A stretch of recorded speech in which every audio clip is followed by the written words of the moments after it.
अधिपतये नमः। श्री सरस्वत्यै नमः। श्री गुरवे नमः। वक्रतुंड महाकाय सूर्यकोटि समप्रभ निर्विघ्नं कुरु मे देव सर्वकार्येषु सर्वदा। गुरुर्ब्रह्मा गुरुर्विष्णुः गुरुर्देवो महेश्वरा। गुरुः साक्षात् परब्रह्म तस्मै श्री गुरवे नमः। सर्वमंगलमांगल्ये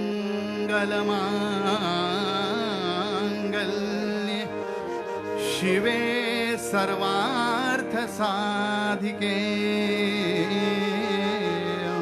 शरण्ये त्र्यंबके गौरी नारायणी नमोस्तुते।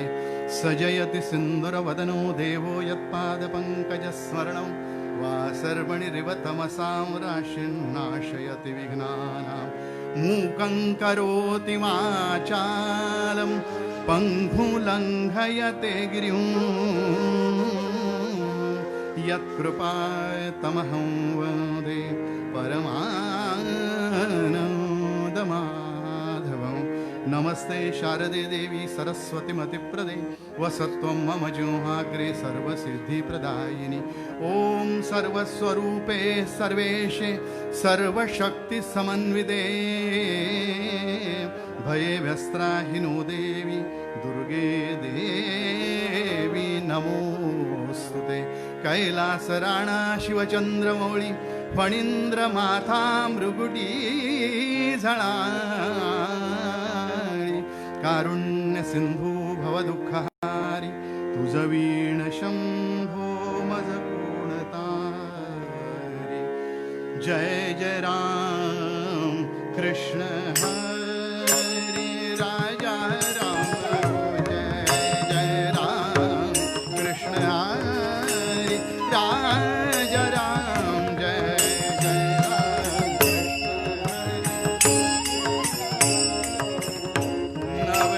नवनीरदसम नवनीत प्रिय नवनीरदसम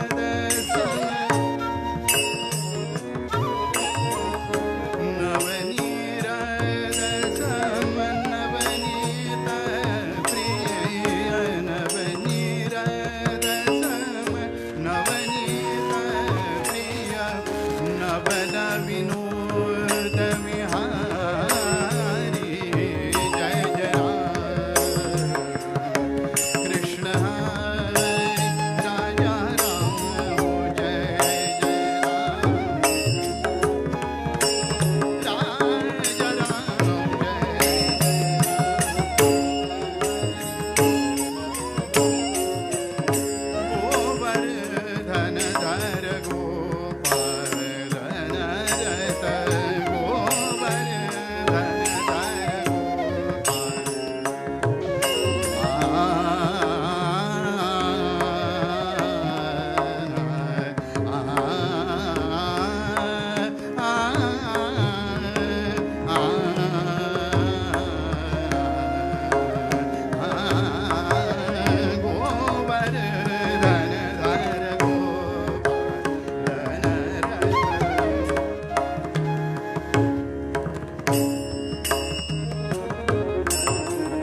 सद्गुरुनाथा तुझ्या कृपेचा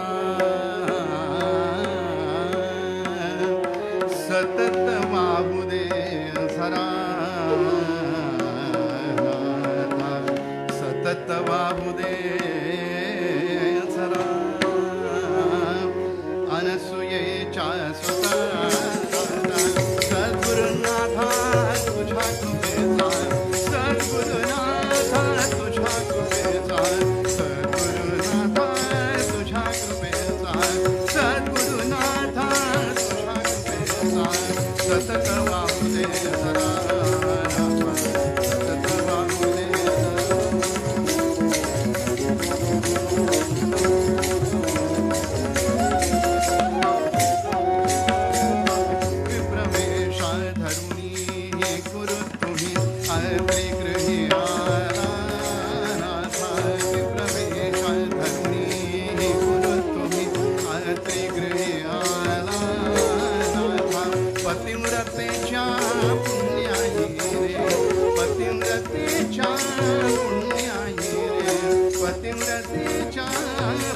आईने तिचे झाला भक्तासाठी जन्म ही तुमचा भक्तासाठी जन्म ही तुमचा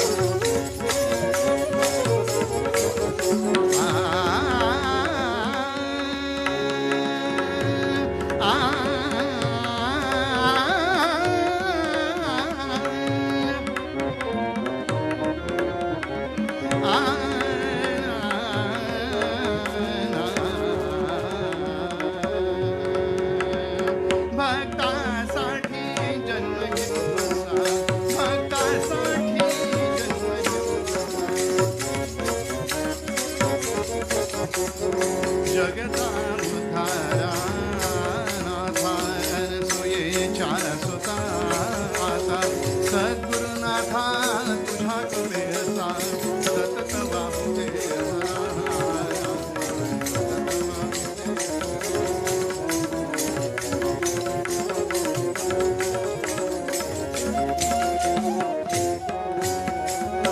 कल्पनी तुमचे रूप वर्णिले साक्ष पटाया जनानाथा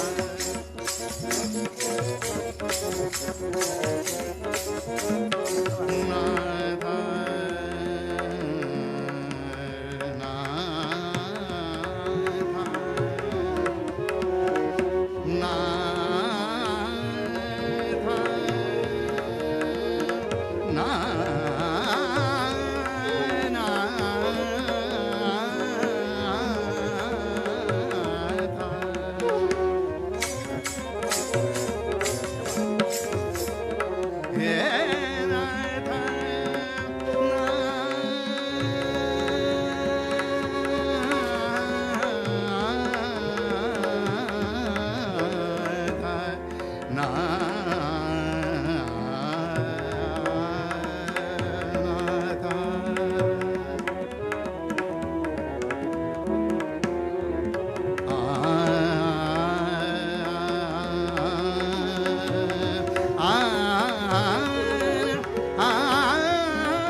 कल्पनी तुमचे रूप वर्णिले साक्ष पटाया जनानाथा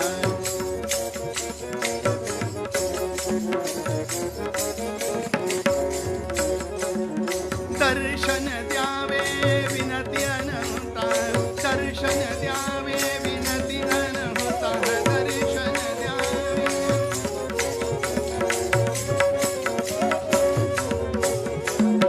दर्शन द्यावे विनती अनंता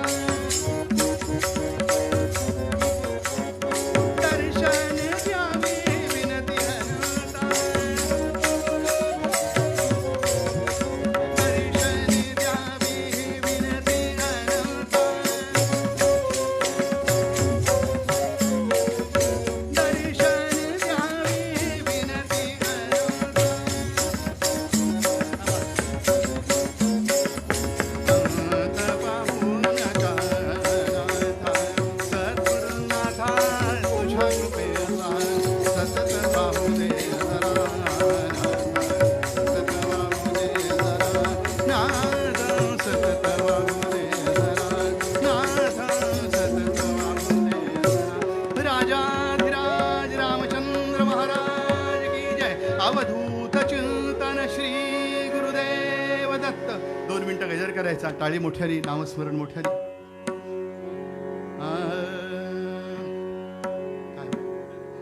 दत्ता दिगंबराया हो स्वामी मला भेट द्यावो दत्ता दिगंबराया हो स्वामी मला भेट द्यावो दत्ता दिगंबराया हो स्वामी मला भेट द्यावो माझी करुणा येऊ द्या हो स्वामी मला भेट द्यावो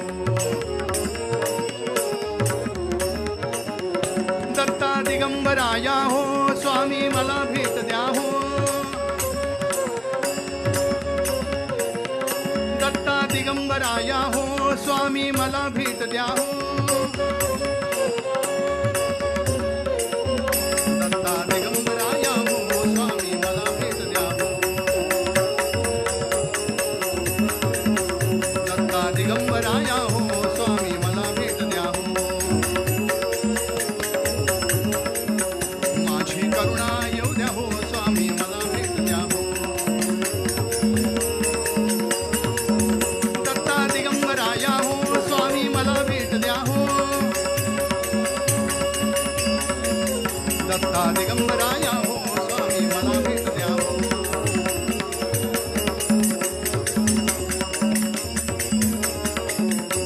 अवधूत चिंतन श्री गुरुदेव दत्त भगवान गोपाल कृष्ण महाराज की जय.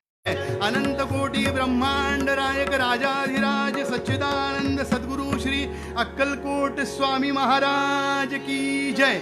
जय जय रघुवीर समर्थ.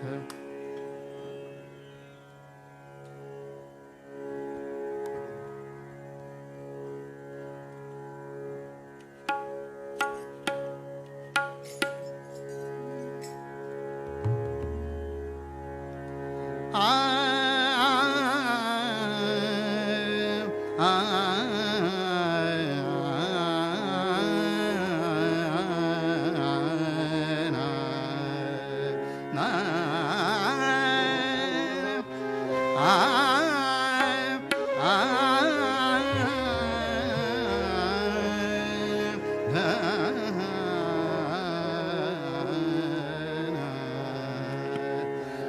आवडीने भावे हरी नाम घेसी. आवडीने भावे हरी नाम घेसी. आवडीने भावे आवडीने भावे हरी नाम घेसी. तुझी चिंता द्यासी सर्व आहे. तुझी चिंता द्यासी सर्व आहे. आवडीने भावे हरी नाम घेसी. आवडीने भावे नको खेद करू कोणत्या गोष्टीचा. नको खेद करू कोणत्या गोष्टीचा. पती लक्ष्मीचा जाणत असे. जैसी स्थिती आहे तैशा परी राहे. जैसी स्थिती आहे तैशा परी राहे. कौतुक तू आहे संचिताचे. आवडीने भावे हरी नाम घेसी. आवडीने भावे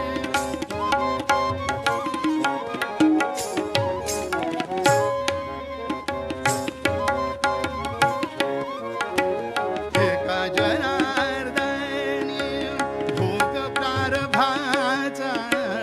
एका जनार्दनी भोग प्रारभाचा.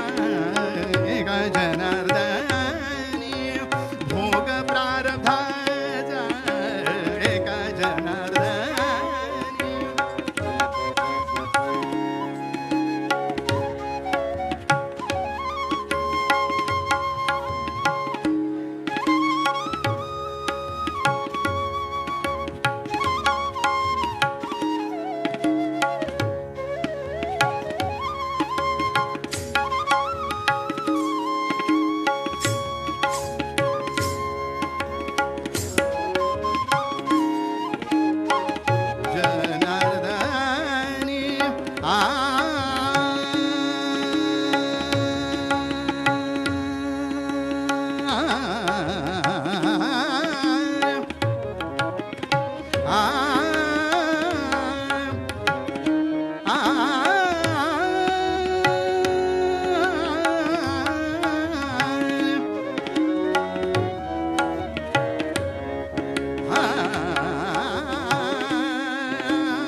प्रारब्धाचा एका जनार्दनी भोग प्रारब्धाचा हरी कृपे त्याचा नाश आहे आवडीने भावे हरी नाम घेसी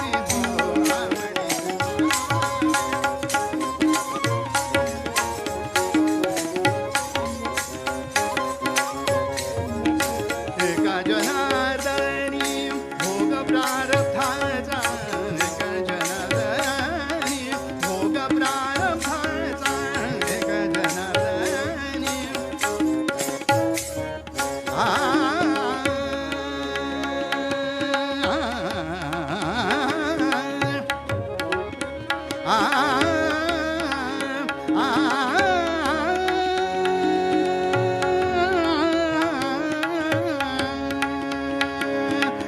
एका जनार्दनी एका जनार्दनी एका जनार्दनी भोग प्रारब्धाचा एका जनार्दनी भोग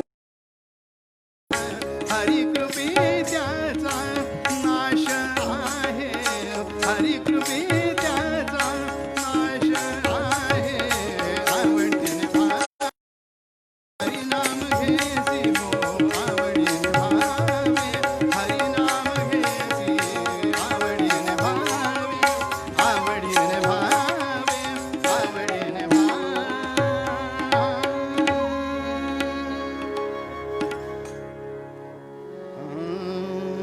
धर्माच्या करिता आम्हास जगती रामाने धाडियले ऐसे जाणून राम भक्ती करिता ऐश्वर्य हे लाभले आता धर्म सख्या तुझ्या पुढती हा असे इच्छा हो जशी मानसी करीतसे हा देह तुझासे राजाधिराज रामचंद्र महाराज की जय भगवान गोपाल कृष्ण महाराज की जय अवधूत चिंतन श्री गुरुदेव दत्त अधिक मासात जे काही करतो ते अधिक प्रमाणात फळ देतो असा शास्त्राचा संकेत आहे आणि या न्यायानं या अधिक मासामध्ये 30 कीर्तनं करण्याचा संकल्प कदाचित त्यापेक्षा थोडी जास्त व्हावीत म्हणून ॲडिशनल इंग्रजीत सांगायचं तर अशी काही कीर्तन सेवा मंडळानं नियोजित केली आणि त्यातली एक सेवा मला मिळाली म्हणजे ही जादाची आहे त्याबद्दल मी मंडळाला धन्यवाद देतो आमच्या मित्राच्या घरीच आहे त्यामुळं तोही आनंदच आहे असो जास्त प्रस्तावना न करता ठराविक वेळेत आपल्याला हे कीर्तन करायचं असल्या कारणानं मुद्द्याकडे वळूया अभंग घेतलेला निरूपणासाठी आवडीने भावे हरिनाम घेसी तुझी चिंता त्यासी सर्व आहे नको खेद करू कोणत्या गोष्टीचा पती लक्ष्मीचा जाणतसे जैसी स्थिती आहे तैशा परी राहे कौतुक तू पाहे संचिताचे एका जनार्दनी भोग प्रारब्धाचा हरी कृपे त्याचा नाश आहे भगवान गोपाल कृष्ण महाराज की जय अवधूत चिंतन श्री गुरुदेव दत्त पैठण क्षेत्री राहणारे भगवंताचे अत्यंत लाडके भक्त की ज्यांनी आयुष्यामध्ये भगवंताच्या नामसंकीर्तनात राहून भगवंताला आपलंसं केलं आपल्या कृतीमधून तो भगवंत ओळखला जाणला आणि त्या जनता जनार्दन रूपी नारायणाची सेवा करण्यामध्ये सुद्धा ज्यांचा कोणी हात धरू शकत नाहीत असे अजून कितीतरी सांगतो समाजामधल्या भेदांच्या भिंती त्या काळामध्ये मोडून टाकणारे म्हणजे तसं समाजातलं बंड करणारे ज्ञानेश्वर महाराज तर आहेतच आहेत पण ज्ञानाचा एका आणि नामाचा तुका अशा जोड्या आहेत ज्ञानेश्वर महाराजांचाच अवतार जणू ज्ञानेश्वरांनी जे बंड केलं कोणतं बंड केलं की फक्त ठराविक लोकांनाच भगवद्गीता किंवा ज्ञानासंबंधाचे जे ग्रंथ आहेत ते फक्त ठराविक लोकांनीच वाचावेत असा जुन्या काळचा संकेत होता 12व्या शतकातली गोष्ट सांगतोय मी आपल्याला मग ते संकेत सर्व झुगारून जे ज्ञान आहे ते प्रत्येक जीवाला प्राप्त झालं पाहिजे हे उद्दिष्ट ठेवलं. आणि म्हणून त्या काळामध्ये ज्ञानदेवानी जे महत् कार्य केलं, व्यासांच्या मुखातून अमृतवाणीनं बाहेर पडलेलं तत्वज्ञान म्हणजेच भगवद्गीता, जी मुळात भगवंताच्या मुखातून बाहेर पडली पण व्यासांनी शब्दबद्ध केली आपल्या प्रखर बुद्धिमत्तेनं. तेच तत्वचिंतन तुमच्या आमच्यासाठी ज्ञानदेवांनी लिहिलं. 700 श्लोकावरती ज्ञानदेवीसारखा ग्रंथ निर्माण केला वयाच्या 17-18व्या वर्षी. नाही का? आमच्या कवितांचे विषय वेगळे असतात, संतांच्या चिंतनाचे विषय वेगळे असतात. आमच्या असतात त्या कविता असतात, संतांचे असतात ते अभंग असतात आणि ते अभंग असतात. आमच्या कविता वाळवीच्या तोंडी पडतात पण संतांचे अभंग लोकांच्या हृदयावर कोरले जातात म्हणून ते अभंग ठरतात. किती सांगू. ज्ञानदेवानी जे कार्य केलं त्याच कार्याची शुद्धी करण्याची वेळ जेव्हा आली तेव्हा त्याच ज्ञानेश्वरीची शुद्धी करण्याचं काम नाथ महाराजांनी केलं 16व्या शतकामध्ये. आणि म्हणून ज्ञानाचा एका आणि नामाचा तुका अशा संदेश आपल्याला मिळतो की कोणते संत कोणापासून, परंपरा काय आहे.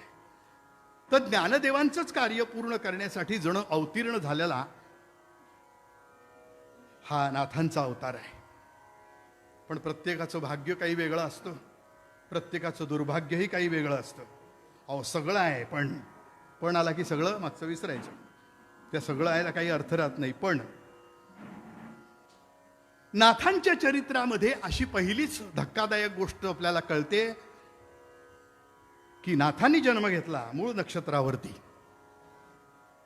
नाथांचा जन्म मूळ नक्षत्रावरचा. आता मूळ नक्षत्र कशाशी मूळ येतं ते माहिती आहे त्यामुळे त्याचा विस्तार करत नाही. पण जन्म मूळ नक्षत्रावर झाल्या कारणानं आई वडिलांचं निधन होणं इतका दोष सांगितलेला आहे आणि ते घडलं.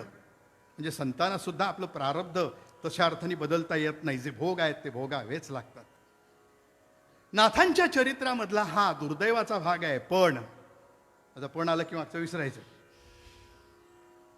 नाथांची योग्यता काय आहे, नाथांचं श्रेष्ठत्व काय आहे, शास्त्रकारांनी याविषयी वर्णन केलं.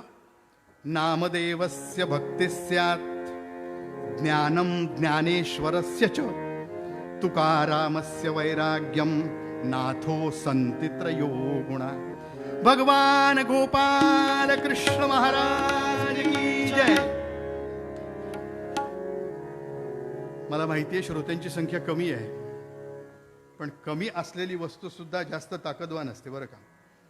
सांगतो तुम्हाला, दुर्गंधी आपोआप निर्माण होते, ती भरपूर प्रमाणात असते. पण अत्तर केवढं असतं, कडभर, काही लिटरभर कोणी आणत नाही, नाही का.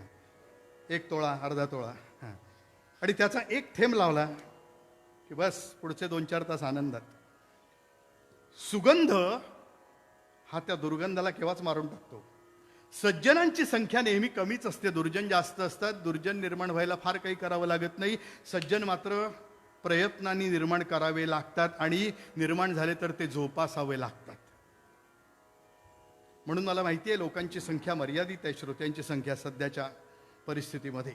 पण तरी देखील आपला आवाज कुठेही कमी पडता कामा नये. सध्याच्या काळामध्ये आवाजाला महत्त्व आहे आणि म्हणून गजर एकदम मोठ्याने करायचा. भगवान गोपाल कृष्ण महाराज की जय. एवढं टॉनिक कीर्तन करायला पुरतं शेवटपर्यंत. पण बरं का, म्हणजे मिले सूर मेरा तुम्हारा तरच कीर्तन पुढं. सांगण्याचं कारण नामदेवस्य भक्तिस्यात् ज्ञानम ज्ञानेश्वरस्य च तुकारामस्य वैराग्यम नाथो संति त्रयो गुणा. 3 संतांमधली विशेषता, विशेष गुण एकत्रित केले आणि ते सगळे गुण कुणाच्यात दिसतात तर नाथांमध्ये दिसतात. नामदेवाप्रमाणे भोळी भाबडी भक्ती नाथांमध्ये आहे बरं का.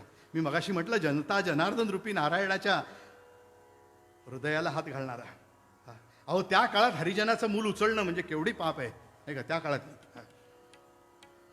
त्या काळामध्ये वाळवंटामध्ये तडफडणार ते लहान मूल उचलून घ्यावं, अहो याच्यातही नारायण आहे. त्या तडफडणाऱ्या गाढवाच्या मुखामध्ये पाणी ओतावं, किती नाथांच्या चरित्रात कथा आहेत नाही का. नामदेवाला जी भक्ती कळली होती, नामदेवस्य भक्ती स्यात्, नामदेवाला जी भक्ती कळली होती ती नाथांना कळली होती. नामदेव महाराजांना कुत्र्यामध्ये भगवंत दिसला होता.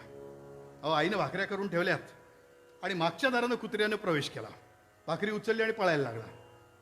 तुमच्या आमच्यासारखा असता तर एखादा दगड, एखादी काठी, लागू अगर न लागू पण मारणार, निषेध व्यक्त झाला पाहिजे.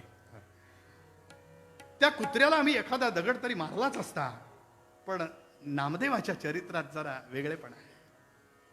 नव्हे, संतांच्या चरित्रात हा वेगळेपणा आम्हाला दिसतोच, की जे तुमच्या आमच्यासारखे आहेत ना त्यांच्यापेक्षा ह्यांच्या कृती काही वेगळ्या असतात. म्हणून संत कधी कधी बोलत नाहीत, संत कधी बोलत नाहीत, पण संतांच्या कृती बोलक्या असतात.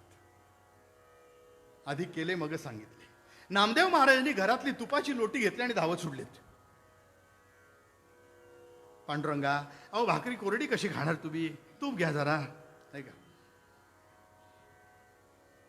त्या कुत्र्यामध्ये भगवंत पाहिला, नाथांनी गाढवामध्ये भगवंत पाहिला. सर्वात तो भगवंत ज्याचा अनुभव प्रत्यक्ष या संतांनी घेतलेला आहे, लक्षात ठेवा. आणि म्हणून या संतांना सर्वत्र भगवंत दिसतो. आम्हाला माणसातला माणूस कळत नाही, माणसातला माणूस कळत नाही. एक माणूस दुसऱ्याशी सरळ वागेल तर एका रोजचंच भांडण, बघून घेईन तुला.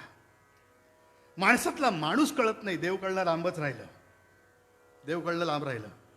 संतांना मात्र आपला दुसऱ्याचा असा भेद नाही. त्यात सर्वामध्ये भगवंताचं रूप पाहणं म्हणजे शत्रूतही भगवंत आहे, मित्रात तर तो आहेच आहे. म्हणून शत्रूनं केलेली कृती असली तरी देखील त्याच्यावर तेवढ्याच प्रेमानं त्याचं कौतुक करणं, त्याला सुद्धा फार मोठं मन लागतं. संतांच्या चरित्रात आम्हाला हे पाहायला मिळतं. नामदेवस्य भक्ती स्यात्, ज्ञानम ज्ञानेश्वरस्य च. काय घडलं, ज्ञानेश्वर महाराज रस्त्यानं चालले होते. संन्यासाची पोरं म्हणून यांना हिणवावं कुणी, स्वतःच्या ज्ञातीतल्या लोकांनी. आणि झोळी अडकवून भिक्षा मागायला चालली आहेत. या पोरांना धाडकन लाथ मारावी ज्ञानेश्वराच्या छातीमध्ये, घोड्यावर बसलेल्या एका सावकाराने. वाजवा करून काही चालेल, धाडकन छातीवर लाथ मारली. ज्ञानेश्वर महाराज खाली कोसळले. मुक्ताई रडू लागली. ज्ञानदेव संतापले, ताटीमध्ये जाऊन बसले, दरवाजा लावून घेतलाय. झोपडीमध्ये जाऊन बसले, ताटी लावून घेतली, दरवाजा लावून घेतलाय. रडतायत डसा डसा डसा डसा. काय करावं काही समजेना. या वेळेला मुक्ताईने जे उपदेश केलेला आहे तो उपदेश फार महत्वाचा आहे. ज्ञानदेवा, अहो आपण जर समाजाशी असं वागायला लागलो, ज्ञानदेव म्हणले आजच मी देहांत प्रायश्चित्त घेतो आणि निघून जातो. ज्ञानदेवा, नाही जायचं असं. अजून आपल्याला बरंच काम करायचंय, आपल्याला भरपूर काम करायचंय. ज्या समाजानं लाथ मारली त्या समाजासाठीच काम करायचंय. काय धारिष्ठ आहे.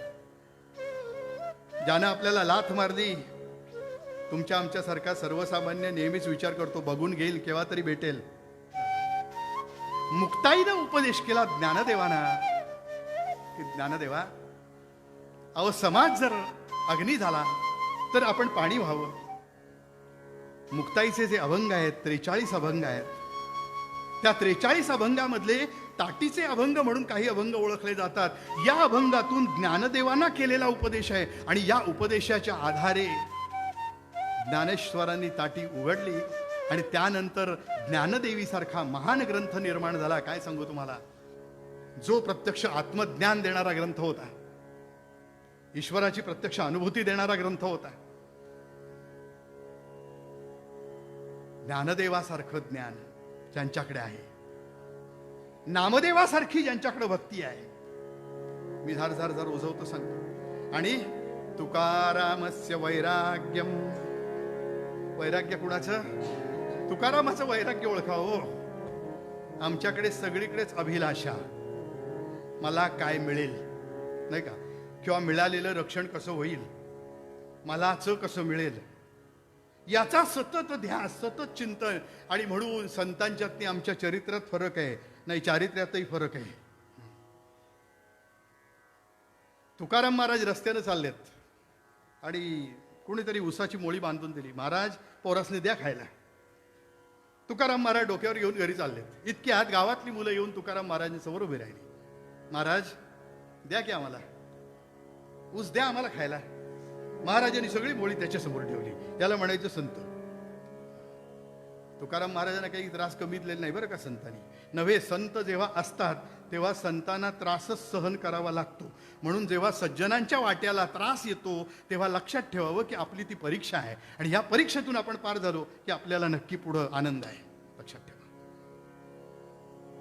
तुकाराम महाराजांना काही कमी छळलेलं नाही आहे, पण तरी देखील तुकाराम महाराजांनी त्या मुलांसाठी ऊस समोर ठेवला आहे. माझं तुझं भेद नाही.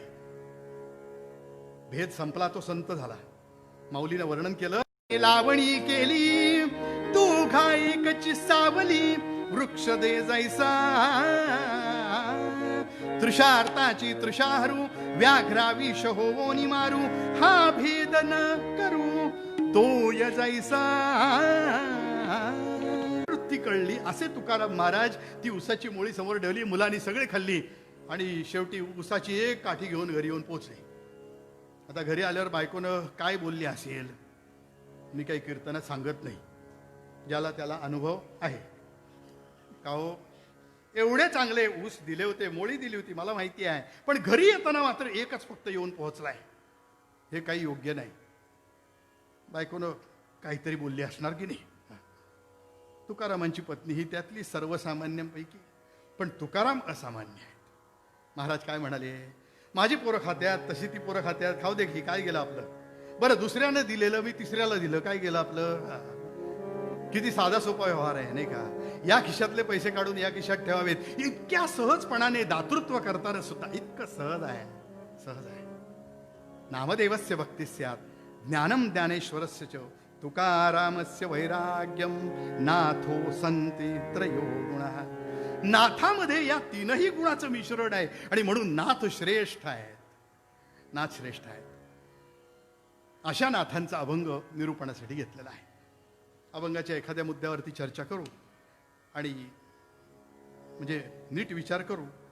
पूर्ण अभंग काही सोडवणं शक्य नाही, तरी एखादा मुद्दा विचार करूया.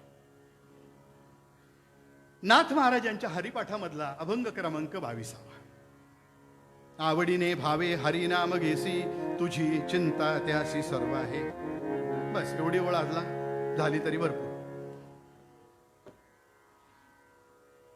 सतत जगामध्ये सर्वत्र चिंता आहे, कारण चिंतनाचा विषय जो आहे तो विषयच मुळी त्रासदायक आहे. त्यामुळे सर्वत्र चिंतन त्या विषयाचं चालू असल्या कारणानं त्याचा परिणामही तसाच मिळतो. जसं चिंतन तसं फळ. साधा विषय. जसं चिंतन तसं फळ. चिंतनाचा विषय उत्तम असला तर तो सुखदायी ठरतो. व्यवहारातलंच सगळं आहे. चिंतनाचा विषय सुखकारक असला आनंद देऊन जातो. चिंतनाचा विषय क्लेशदायक असला तर कधी जाणारे कोरोना, अमका आजारी आहे, तमका आजारी आहे, हा बरा होईल का, तो बरा होईल का, आहे का नाही. चिंतनाचा विषय. पाहुणे यायचेत, आता कुठनं यायचेत, पुण्यात नाही यायचेत म्हटलं की अजून लोक घाबरून जातात. मुंबईत नाही यायचेत, आत्ता कोणी यायला नको. चिंतनाचा विषय जसा आहे तसा परिणाम आहे. लक्षात घ्या, चिंतनाचा विषय जसा परिणाम. शास्त्रकारांनी अशी गंमत केली. ते म्हणाले ही चिंता आणि चिता हे अगदी जवळजवळचे शब्द आहेत. म्हणाले एका बिंदूचा फरक आहे. शास्त्रकार असं म्हणतात, चिता चिंता समायुक्ता, बिंदू मात्र विशेषता, सजीवम दहते चिंता, निर्जीवम दहते चिता. शास्त्रकार म्हणाले जिवंतपणे जाळते ती चिंता आणि मेल्यावर जाळतात ती चिता. माणसाच्या डोक्यामध्ये जेव्हा चिंता आहेत, पण चिंता सोडवणारं, या चिंतेतून मुक्त करणारं साधन काही मिळत नाही. मग अशा सर्वांना चिंतनाचा विषय बदलण्यासाठी नाथ महाराजांनी हा अभंग लिहिलेला आहे. या चिंता निवारण व्हावं असं जर तुम्हाला वाटतंय ना, तर काय करा. 3 गोष्टी सांगितल्या. आवडीने भावे हरिनाम घेसी, तुझी चिंता त्यासी सर्व आहे. 3 गोष्टी सांगितल्या. त्यातली नाम घे ही सर्वात महत्वाची गोष्ट सांगितली. आणि ते नाम घेत असताना विशेषत्वानं, म्हणजे ज्याला गुणविशेषण आपण मराठीमध्ये म्हणतो ना, मला शर्ट आण, पण कुठल्या रंगाचा आणशील? पांढऱ्या रंगाचा आण, तो हाफ शर्टचा आण बरं का. आता ही बाकीची आहेत ती विशेषण त्याची. पांढऱ्या रंगाचा, हाफ शर्ट ही विशेषण, पण शर्ट आण हे त्यातलं मुख्य. याप्रमाणे अभंगाचा जेव्हा विचार करायचा आहे सोडवताना, तेव्हा आवडीने भावे ही 2 विशेषण आहेत. पण काय कर आवडीने भावे, तर हरिनाम घेसी, तुझी चिंता त्यासी सर्व आहे. एवढी फक्त सोडवूया ओळ, म्हणजे बस. म्हणाले भगवंताचं नामस्मरण घे. या भगवंताचं नाम घे. नाम वेगळं आणि नाम घेणं वेगळं, नामस्मरण वेगळं. नीट लक्षात घ्या. नामाचा प्रत्यक्ष अनुभव येण्याची क्रिया हे नामस्मरणामुळे घडू शकतं. नुसतं नाम घेणारी मंडळी भरपूर आहेत, कळलं का. पंढरपूरला गेला असाल किंवा मोठ्या क्षेत्री कुठल्या गेला असाल तर अनुभव असेल. रामकृष्ण हरी 1 रुपया दे बाबा, रामकृष्ण हरी 1 रुपया दे बाबा. रस्त्याच्या बाजूला बसलेली मंडळी आहेत पैसे मागायसाठी. यांचं रामकृष्ण हरी म्हणणं तेवढंसं कामाचं नाही. आता विशेषत्वाचा विचार करतोय म्हणून सांगतो. तसं घेतलेलं नाम हे काही फुकट जात नाही. त्याही अवस्थेत काहीतरी उद्दिष्टानं घेतलेलं नाम फुकट जातं अशातला भाग नाही. म्हणजे समजा वेलची नसेल तर खीर होणार नाही का हो? वेलची शिल्लक नाही घरामध्ये, खीर होणार नाही का? खीर होणार. दूध आहे, रवा आहे, साखर आहे, 3 गोष्टी असल्यावरती खीर होईल. पण खिरीमध्ये जर विशेषता यायला हवी असेल तर त्यात वेलची घालायला लागेल, त्यात केशर घालायला लागेल, त्यात चारोळे घालायला लागतील. हे सगळं घातलं तर ती खीर आणखी ग्रेसफुल होईल, म्हणजे चांगली होईल. म्हणून नाम तसं मुळामध्ये चांगलं, नाम मुळामध्ये चांगलं. आता ते कसं घ्यावं याबद्दलचा विचार पुढे करू. नाम मुळामध्ये चांगलं म्हणजे ते घेतल्यावर त्याचा परिणाम मिळणारच, इतकं सहज आहे. ज्याप्रमाणे औषध घेतलं, औषध घ्यायची कुणाला इच्छा असते का हो? उगाच गेला डॉक्टरकडे, डॉक्टर मला जरा 2-4 प्रकारची औषधं द्या, असं कधी होतं का? बरं, दिलेली औषधं तरी डॉक्टरची घेतो का आपण? जरा आपल्या औषधाचा बॉक्स तपासून बघा, किती बाटल्या पडलेल्या असतील मागं. औषध घ्यावं असं कुणाला वाटत नाही. पण डॉक्टरनं दिलेलं औषध नाईलाजानं का होईना, अश्रद्धेनं का होईना, मी अश्रद्धेनं अशा अर्थाने म्हणतो काय याने परिणाम होणार आहे, पण एक गोष्ट मात्र त्यात नक्की असते की मला बरं व्हायचंय. ते कडू असणारं औषध घटा घटा घटा माणूस पितो, कारण मला बरं व्हायचंय, पुढं सुख पाहिजे म्हणून आत्ता तो दुःख सहन करायला तयार होतो. बघा, आमच्या पंतांची आर्या आहे. काय म्हणाले पंत? भोगावे दुःख नरे, भोगावे दुःख नरे, अवलोकुन भाविच्या सुखा कान.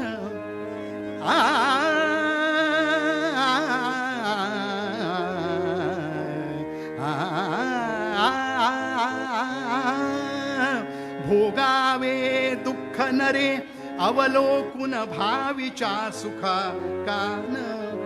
भूषार्थ सान मुलगी, हर्षे टोची स्व नासिका कान. राम पंतांची आर्या आहे. काय म्हणाले?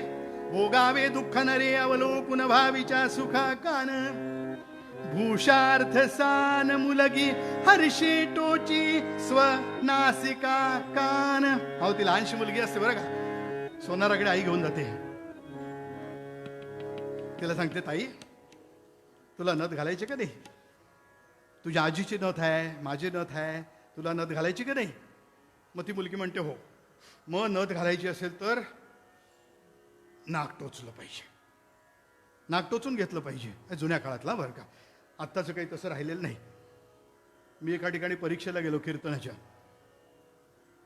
एक मुलगी कीर्तनाला येऊन उभी राहिली, नथ घातली होती, पण ती दाबायची होती. पहिलीच धुमाळीची तोड मारली, नथ खाली. तिनं परत नथ उचलली, पुन्हा नाकात अडकवली, पुन्हा चालू झालं, पुन्हा नथ पडली, 3 वेळा पडली. शेवटी मी सांगितलं, नथीचे मार्क दिले, आता ठेव बाजूला म्हटलं. ती टोचलेल्या नाकात अडकवलेली नव्हती, ती नुसती दाबायची होती, दिखाऊ पडायची होती. असो, त्या छोट्या मुलीला कळतं की माझ्या नवऱ्यानं उद्या नथ केली तर ती मला टोचून घ्यावं लागेल नाक, त्यासाठी ती अडकवायसाठी. पंतांनी कुठेतरी हा प्रसंग बघितला असावा.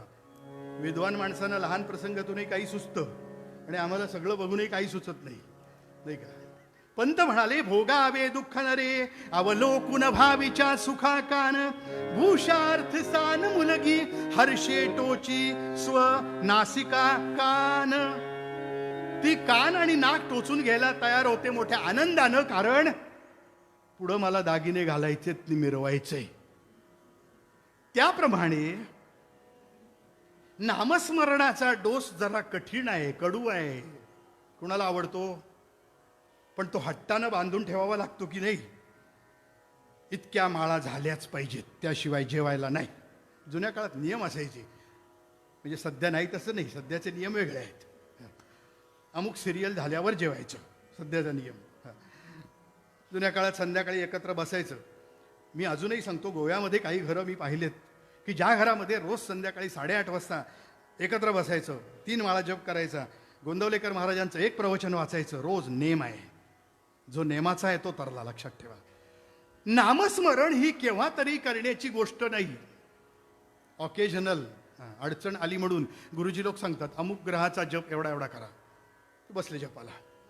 ऑकेजनल म्हणजे तसे कर्माचे प्रकार 5 आहेत: नित्य, नैमित्तिक, काम्य, निषिद्ध आणि प्रायश्चित्त. केव्हा तरी गरज पडली म्हणून अशी टेक्निकल गोष्ट करणारी मंडळी बरीच आहेत. पण नाम हे काहीतरी काम साध्य करण्यासाठी नसावं, तर ते प्रेमानं असावं, नाही का. नेमानं बरेच जण घेतील, हो, नेमाने पण घेणारे भरपूर आहेत बरं का. नाम घेतो बरं का मी नेमानं, पण कसं श्रीराम जय राम जय जय राम श्रीराम जय राम. टीव्ही बघतोय समोर पट्ट्या, आतमध्ये भाजी काय चालली आहे, आतमध्ये जेवण काय चाललंय, अर्ध लक्ष तिकडे. का ग मुलगा आला का, श्रीराम जय राम जय. इकडे माळा तर पुढे ढकलतोय. नेमानं नाम घेणारही बरेच आहेत, पण प्रेमानं नाम घेणारे फार कमी आहेत. म्हणून नामस्मरणाचा पहिला क्वालिटी, पहिली गुण जर काही असेल तर तो हा आहे की ते नाम अत्यंत प्रेमानं घ्यायला हवं. नाम घेताना ते प्रेमानं घ्यायला हवं, त्याचा परिणाम मिळणार. मी म्हटलं काय की ते कठीण जरी असलं तरी एकदा त्याची सवय लागली. भटजी लोक केवढं केवढं पाठांतर करतात, धडाधड तासन तास म्हणत असतात. मला आश्चर्य वाटतं, हे पाठांतर कधी केलंय यानं. 18-20 वर्षाचा मुलगा धडाधड म्हणायला सुरुवात करतो, 4-4 तास थांबत नाहीत. सोपं नाही तेवढं, कीर्तनही सोपं नाही बरं का.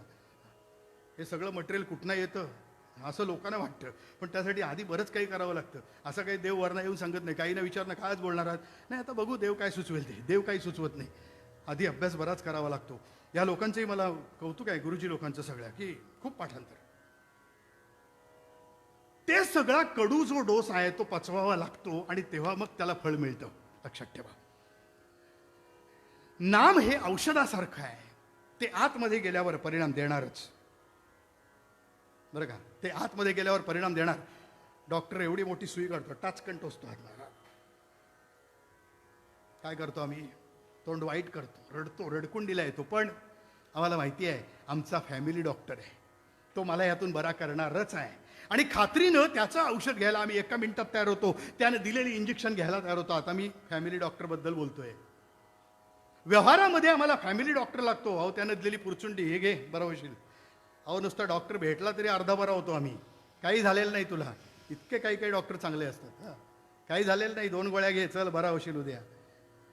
त्याच्या बोलण्यातच अर्धा प्रभाव असतो. तिथे विश्वास काम करतो, लक्षात घ्या. औषध तर आहेच आहे, पण त्या औषधाबरोबर तुमचा विश्वास आहे. ट्रस्ट इज मस्ट, इंग्रजीमधली म्हण आहे. जिथे विश्वास आहे तिथं ते औषध जादा काम करतं. आमच्याकडे जाऊन आलोय ना, बरा होणार खात्रीनं. नामसंकीर्तनाच्या बाबतीतही तीच गंमत आहे की नाम मी स्वतः घेणं चांगलंच आहे, नाम प्रेमानं घेणं चांगलंच आहे, पण नाम कुणीतरी दिलंय म्हणून घेणं, गुरुनं दिलंय. हा, गुरुनं दिलेलं नाम आहे, मंत्राप्रमाणे काम करतं. लक्षात ठेवा. यासाठी नामस्मरण करत असताना ते कसं करा? आवडीने भावे हरिनाम घेसी. ते आवडीनं घ्या. ते म्हणजे काय? हरिनाम. हरिनाम म्हणजे ईश्वराचं नाम.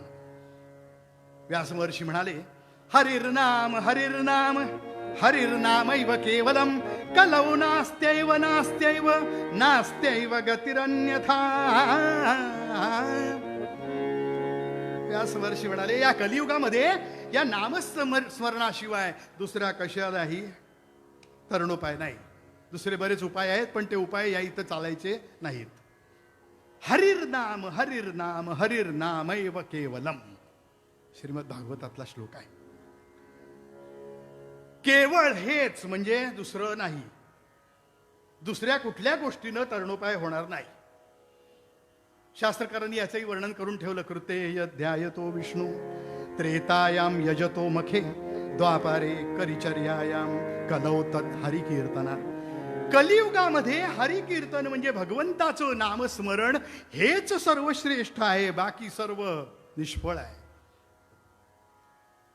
इतर प्रत्येक युगाचा महिमा सांगत गेले. कृतेय ध्यायतो विष्णू त्रेतायाम यजतो मखै. मखै म्हणजे यज्ञ. ग्रह मख आपण म्हणतो ना, म्हणजे ग्रह यज्ञ. त्या काळात यज्ञाची किंमत होती. आता द्वापारे परिचर्यायाम. द्वापार युगामध्ये म्हटले परिचर्या म्हणजे सेवा.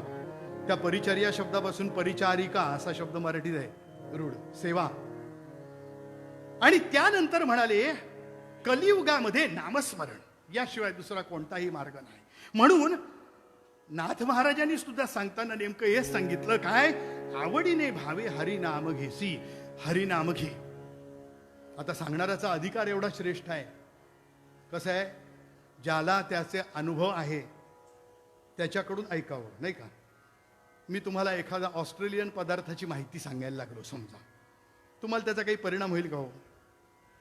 किंवा एखादा जॅपनीज पदार्थ मी सांगायला लागलो, हा असा असा बनवतात, याच्यात हे कंटेंट्स आहेत, एवढ्या डिग्रीपर्यंत हिट करायचं, अमुक करायचं.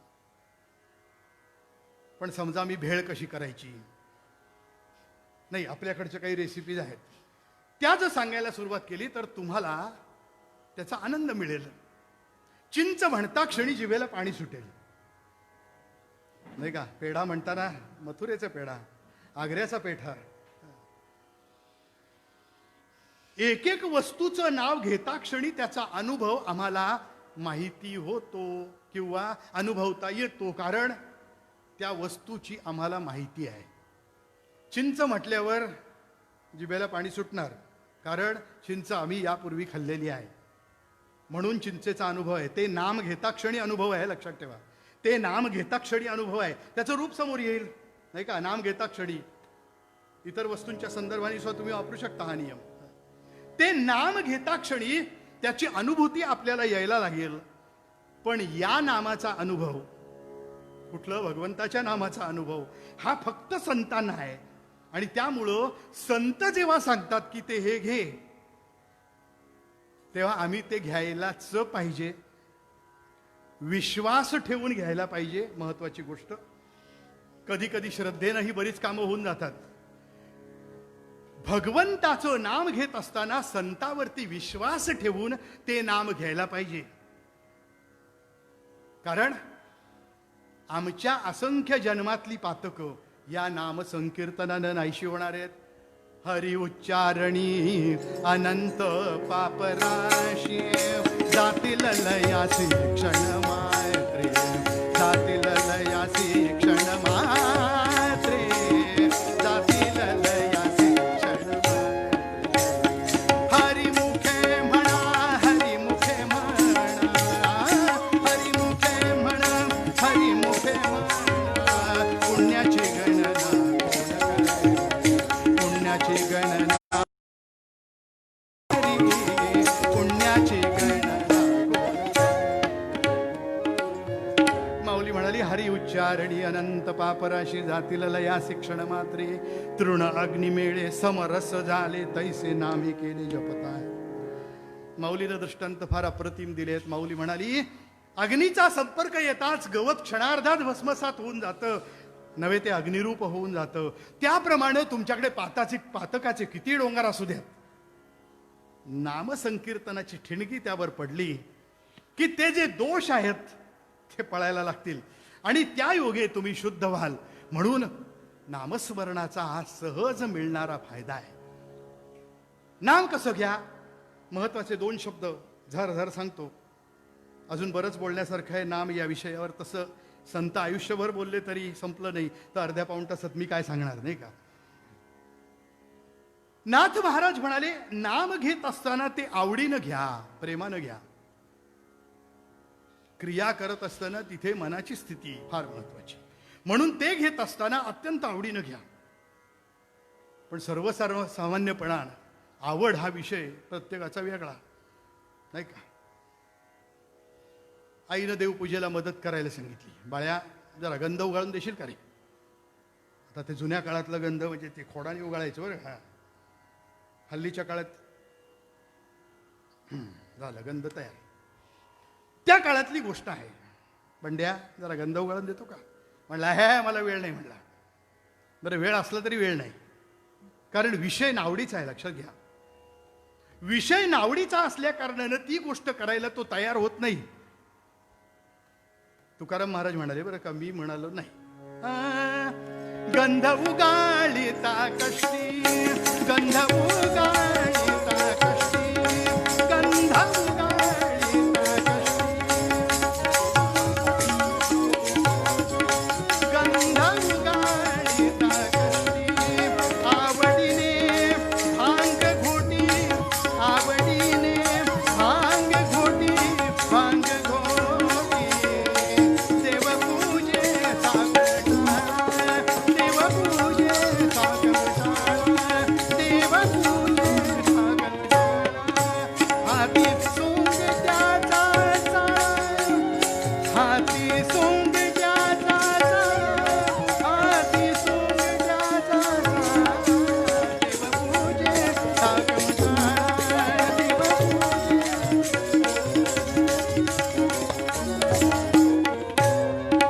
देवपूजेचा कंटाळा. हाती सोंग त्याचा चाळा, हाती सोंग त्याचा चाळा.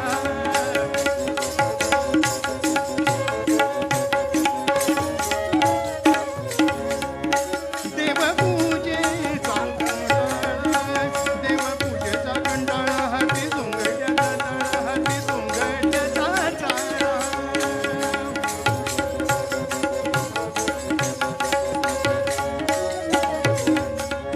गंध उगाळिता कष्टी, गंध उगाळिता कष्टी.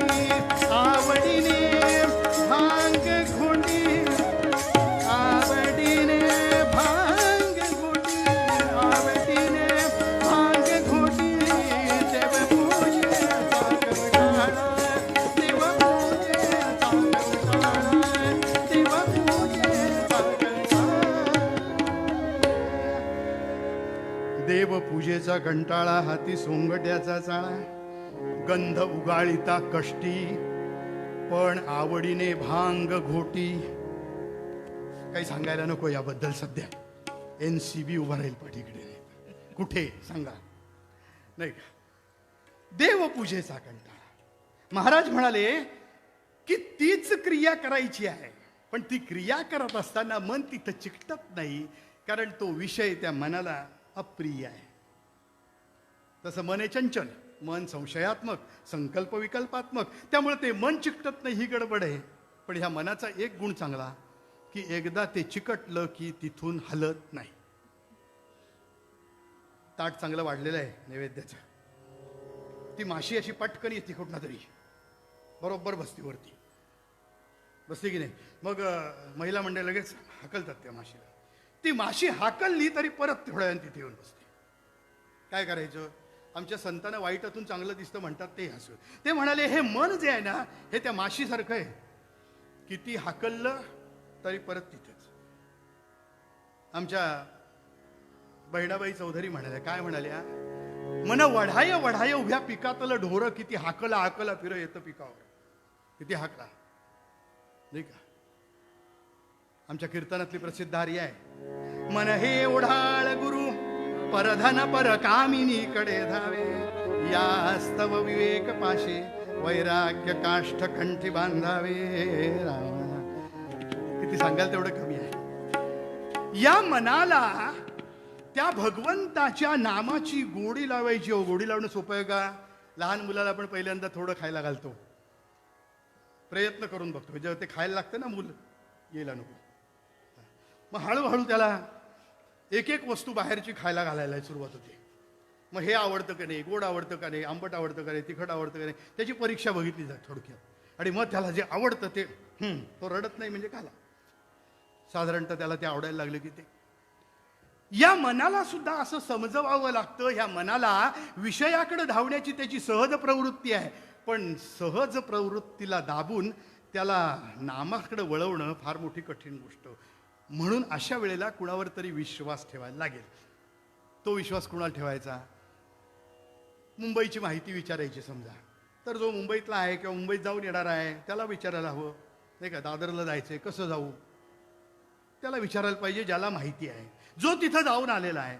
त्याप्रमाणे ह्या नामाचा अनुभव काय आहे, या नामानं काय साध्य होईल, या नामामुळं नक्की काय काय परिणाम मिळतील सांगा. मग संत म्हणाले, ऐका. भगवन नामोच्चारे सकल ही पापे स वासने जळती, मळती न नामधारक पळती यमदूत सकल विघ्न ही टळती. या म्हणाले एवढी यादी. संतांकडे याद्या तयार असतात, काय काय होईल.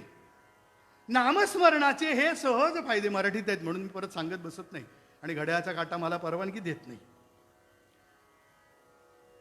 भगवन नामोच्चारे सकल ही पापे सवासने जळती, म्हणाले मळती न नामधारक पळती यमदूत सकळ विघ्न ही टळती. जीवावर येणारी सगळी संकट टळतील आणि त्या मुक्कामी जाताना सुखरूप पोहोचाल. त्या मुक्कामी सांगायला नको, त्या मुक्कामी पोहोचायचंय. आता पाविजे या घरा या दातारा संगाती, तुकाराम महाराज म्हणाले. त्या घरी पोहोचताना सुखाची स्थिती असली पाहिजे, नाही तर मन इथंच गुंतलेलं आहे.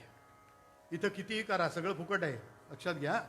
इथं कितीही करा, कितीही कुणासाठी करा, काहीही बरोबर येणार नाही. धन आणि भूमौ पशवश्च गोष्ठे कांता ग्रहद्वारी जनस्मशाने देहश्चितायाम परलोक मार्गे आणि कर्मानुगो गच्छती जीव एका. या जीवानं केलेलं जे कर्म आहे ते फक्त बरोबर येणार आहे आणि तेवढंच बरोबर न्यायचं आहे. ती पुंजी वाढवण्यासाठी आम्ही प्रपंचाची कामं फार प्रेमानं करतो नाही का, फार आठवणीनं करतो. कोणी सांगितलं याच्यावर अवलंबून असतं ते नाही का, कोण सांगतोय त्याला फार महत्व आहे. म्हणून प्रपंचात कोण सांगतो महत्वाचं, आणि परमार्थामध्ये कोण सांगतो हेही महत्वाचं आहे. आम्ही प्रपंचातलं 100% ऐकतो. सुरुवातीच्या काळात आईच ऐकतो, पुढचं कीर्तनातून सांगत नाही. आपण सगळे ते करतोच. तात्पर्य असं की प्रपंचामध्ये आम्हाला सांगणारा कोणतरी आहे आणि परमार्थामध्येही कोणतरी सांगणारा आम्हाला आहे. पण परमार्थातला सांगणाराचं जर आम्ही ऐकू तर आमच्या जीवाचा उद्धार होणार आहे, सकल चिंता दूर होणार आहेत. या प्रपंचामध्ये निर्माण होणाऱ्या चिंता सुद्धा दूर होतात आणि या जीवाला पडलेली चिंता म्हणजे 84 लक्ष योनीमधलं भ्रमण त्याचं इथं संपणार आहे आणि तो मुक्त स्थितीमध्ये जाणार आहे. ते कशानं जाईल? केवळ नामस्मरणानं. थांबतो म्हणजे पूर्वरंग थांबवतो. आख्यानाकडे वळूया मूळ पद्यामध्ये. म्हणून नाथ महाराज म्हणाले, हे नाम कसं घ्या? आवडीने भावे हरिनाम घेसी आणि काय होईल? तुझी चिंता त्यासी सर्व आहे. आणि म्हणून ते नामस्मरण आवडीनं घ्या, प्रेमानं घ्या आणि ते केलं तरच तुमच्या सकल चिंता दूर होतील, यात संतांना संशय नाही. श्रद्धेनं नाम घेणं केव्हाही फलद्रूप होईल. मूळ पद्यामध्ये म्हणून तुकाराम महाराज म्हणाले, नाथ महाराज म्हणाले,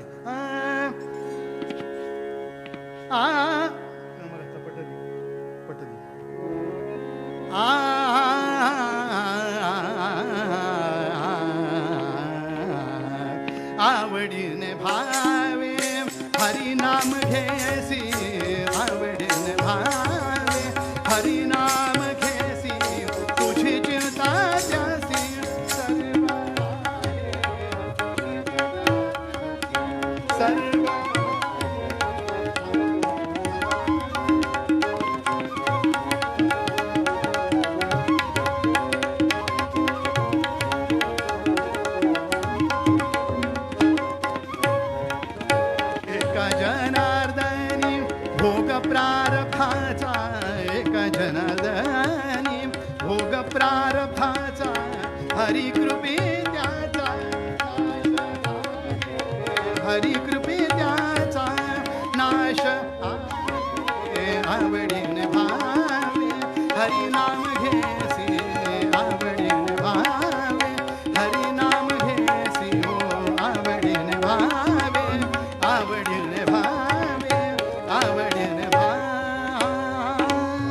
गरज घन काहे बादरिया गरज घन काहे बादरिया गरज घन काहे बादरिया अत अकुलाहे मन मोरा कौंदन लागी बिजुरिया गरज घन काहे बादरिया गरज घन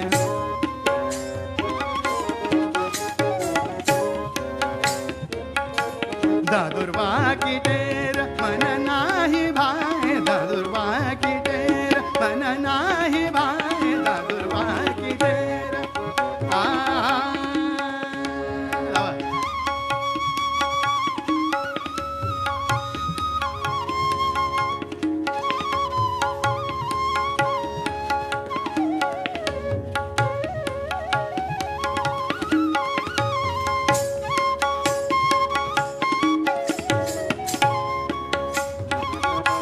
दादुर्वा की टेर मन नाही भाए दादुर्वा की टेर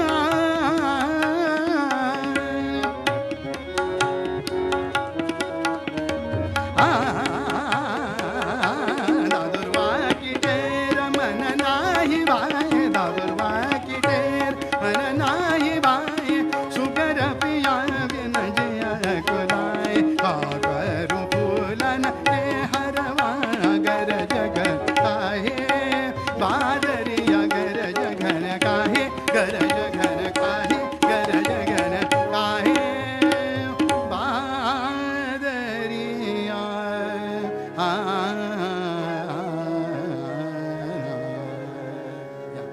म्हणताय ना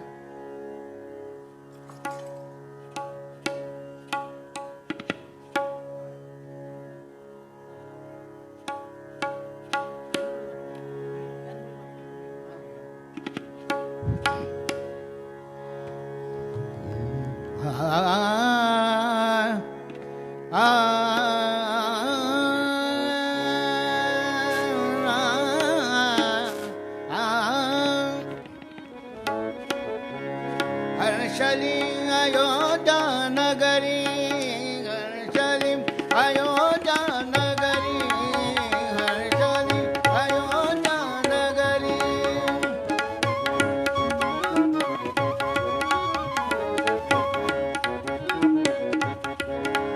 हर्षली अयोध्या नगरी सम्राटाला जामातानी सम्राटाला जामातानी वाढविले निज पदरी हर्षली अयोध्या नगरी हर्षली अयोध्या नगरी हर्षली अयोध्या नगरी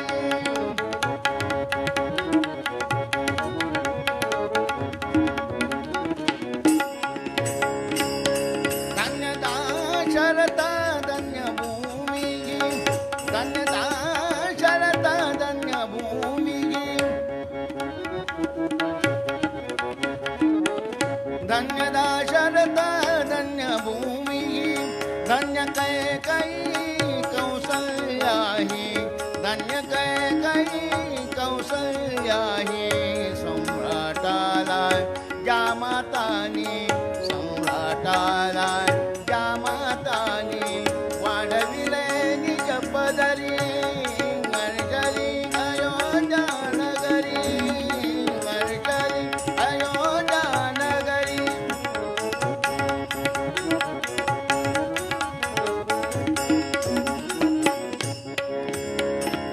धन्यता शरत धन्य भूमि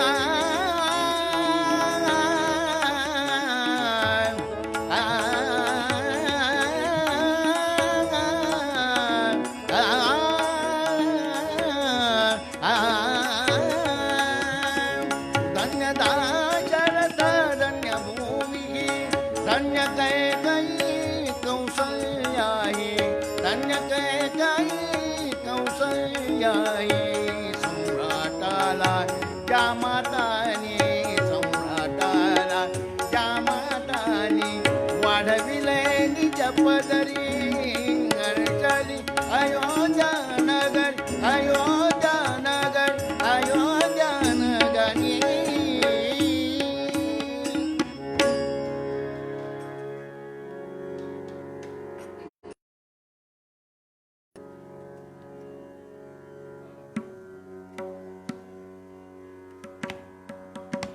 2 मिनिटं गजर करायचा.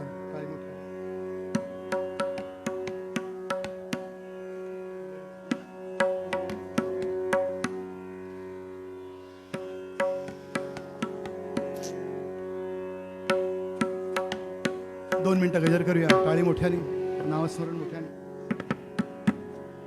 मोठ्याने करण्यामागं सर्वांनी एकत्र येऊन उपासना करणं जास्त महत्त्वाचं आणि म्हणून नामस्मरण मोठ्याने करायचं. 4 प्रकारच्या वाणी आहेत, परा, पश्यंती, मध्यमा आणि वैखरी. त्यातली वैखरी ही प्रगट वाणी आहे. मनातल्या मनात इथे चालणार नाही, इथे मोठ्यानेच नामस्मरण करायचं आहे. कारण कीर्तनामध्ये तो भगवंत येऊन नाचावा अशी जर अवस्था यायला हवी असेल, नाही का, तर नामस्मरण मोठ्याने यायला हवं आणि ते वैखरीने यायला हवं. दिगंबरा दिगंबरा श्रीपाद वल्लभ दिगंबरा दिगंबरा दिगंबरा श्रीपाद वल्लभ दिगंबरा दिगंबरा दिगंबरा श्रीपाद वल्लभ दिगंबरा दिगंबरा दिगंबरा श्रीपाद वल्लभ दिगंबरा दिगंबरा दिगंबरा श्रीपाद वल्लभ दिगंबरा दिगंबरा दिगंबरा श्रीपाद वल्लभ दिगंबरा दिगंबरा दिगंबरा श्रीपाद वल्लभ दिगंबरा. अवधूत चिंतन श्री गुरुदेव दत्त. जय जय रघुवीर समर्थ.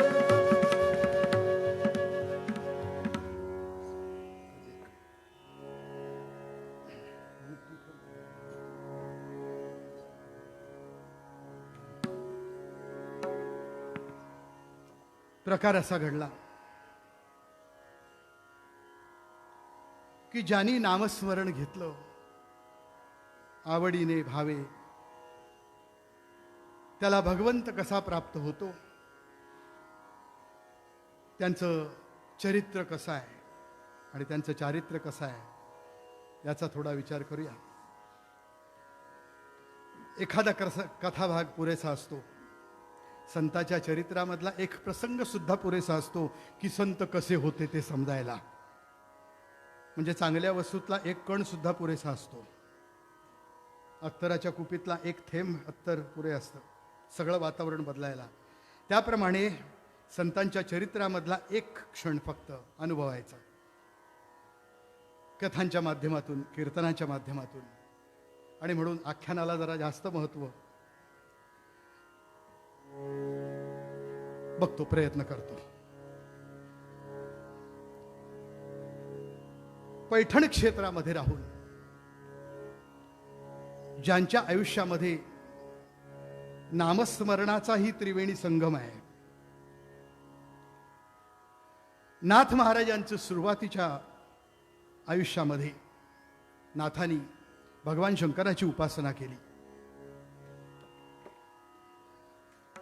गंगेच्या सांगण्यावरून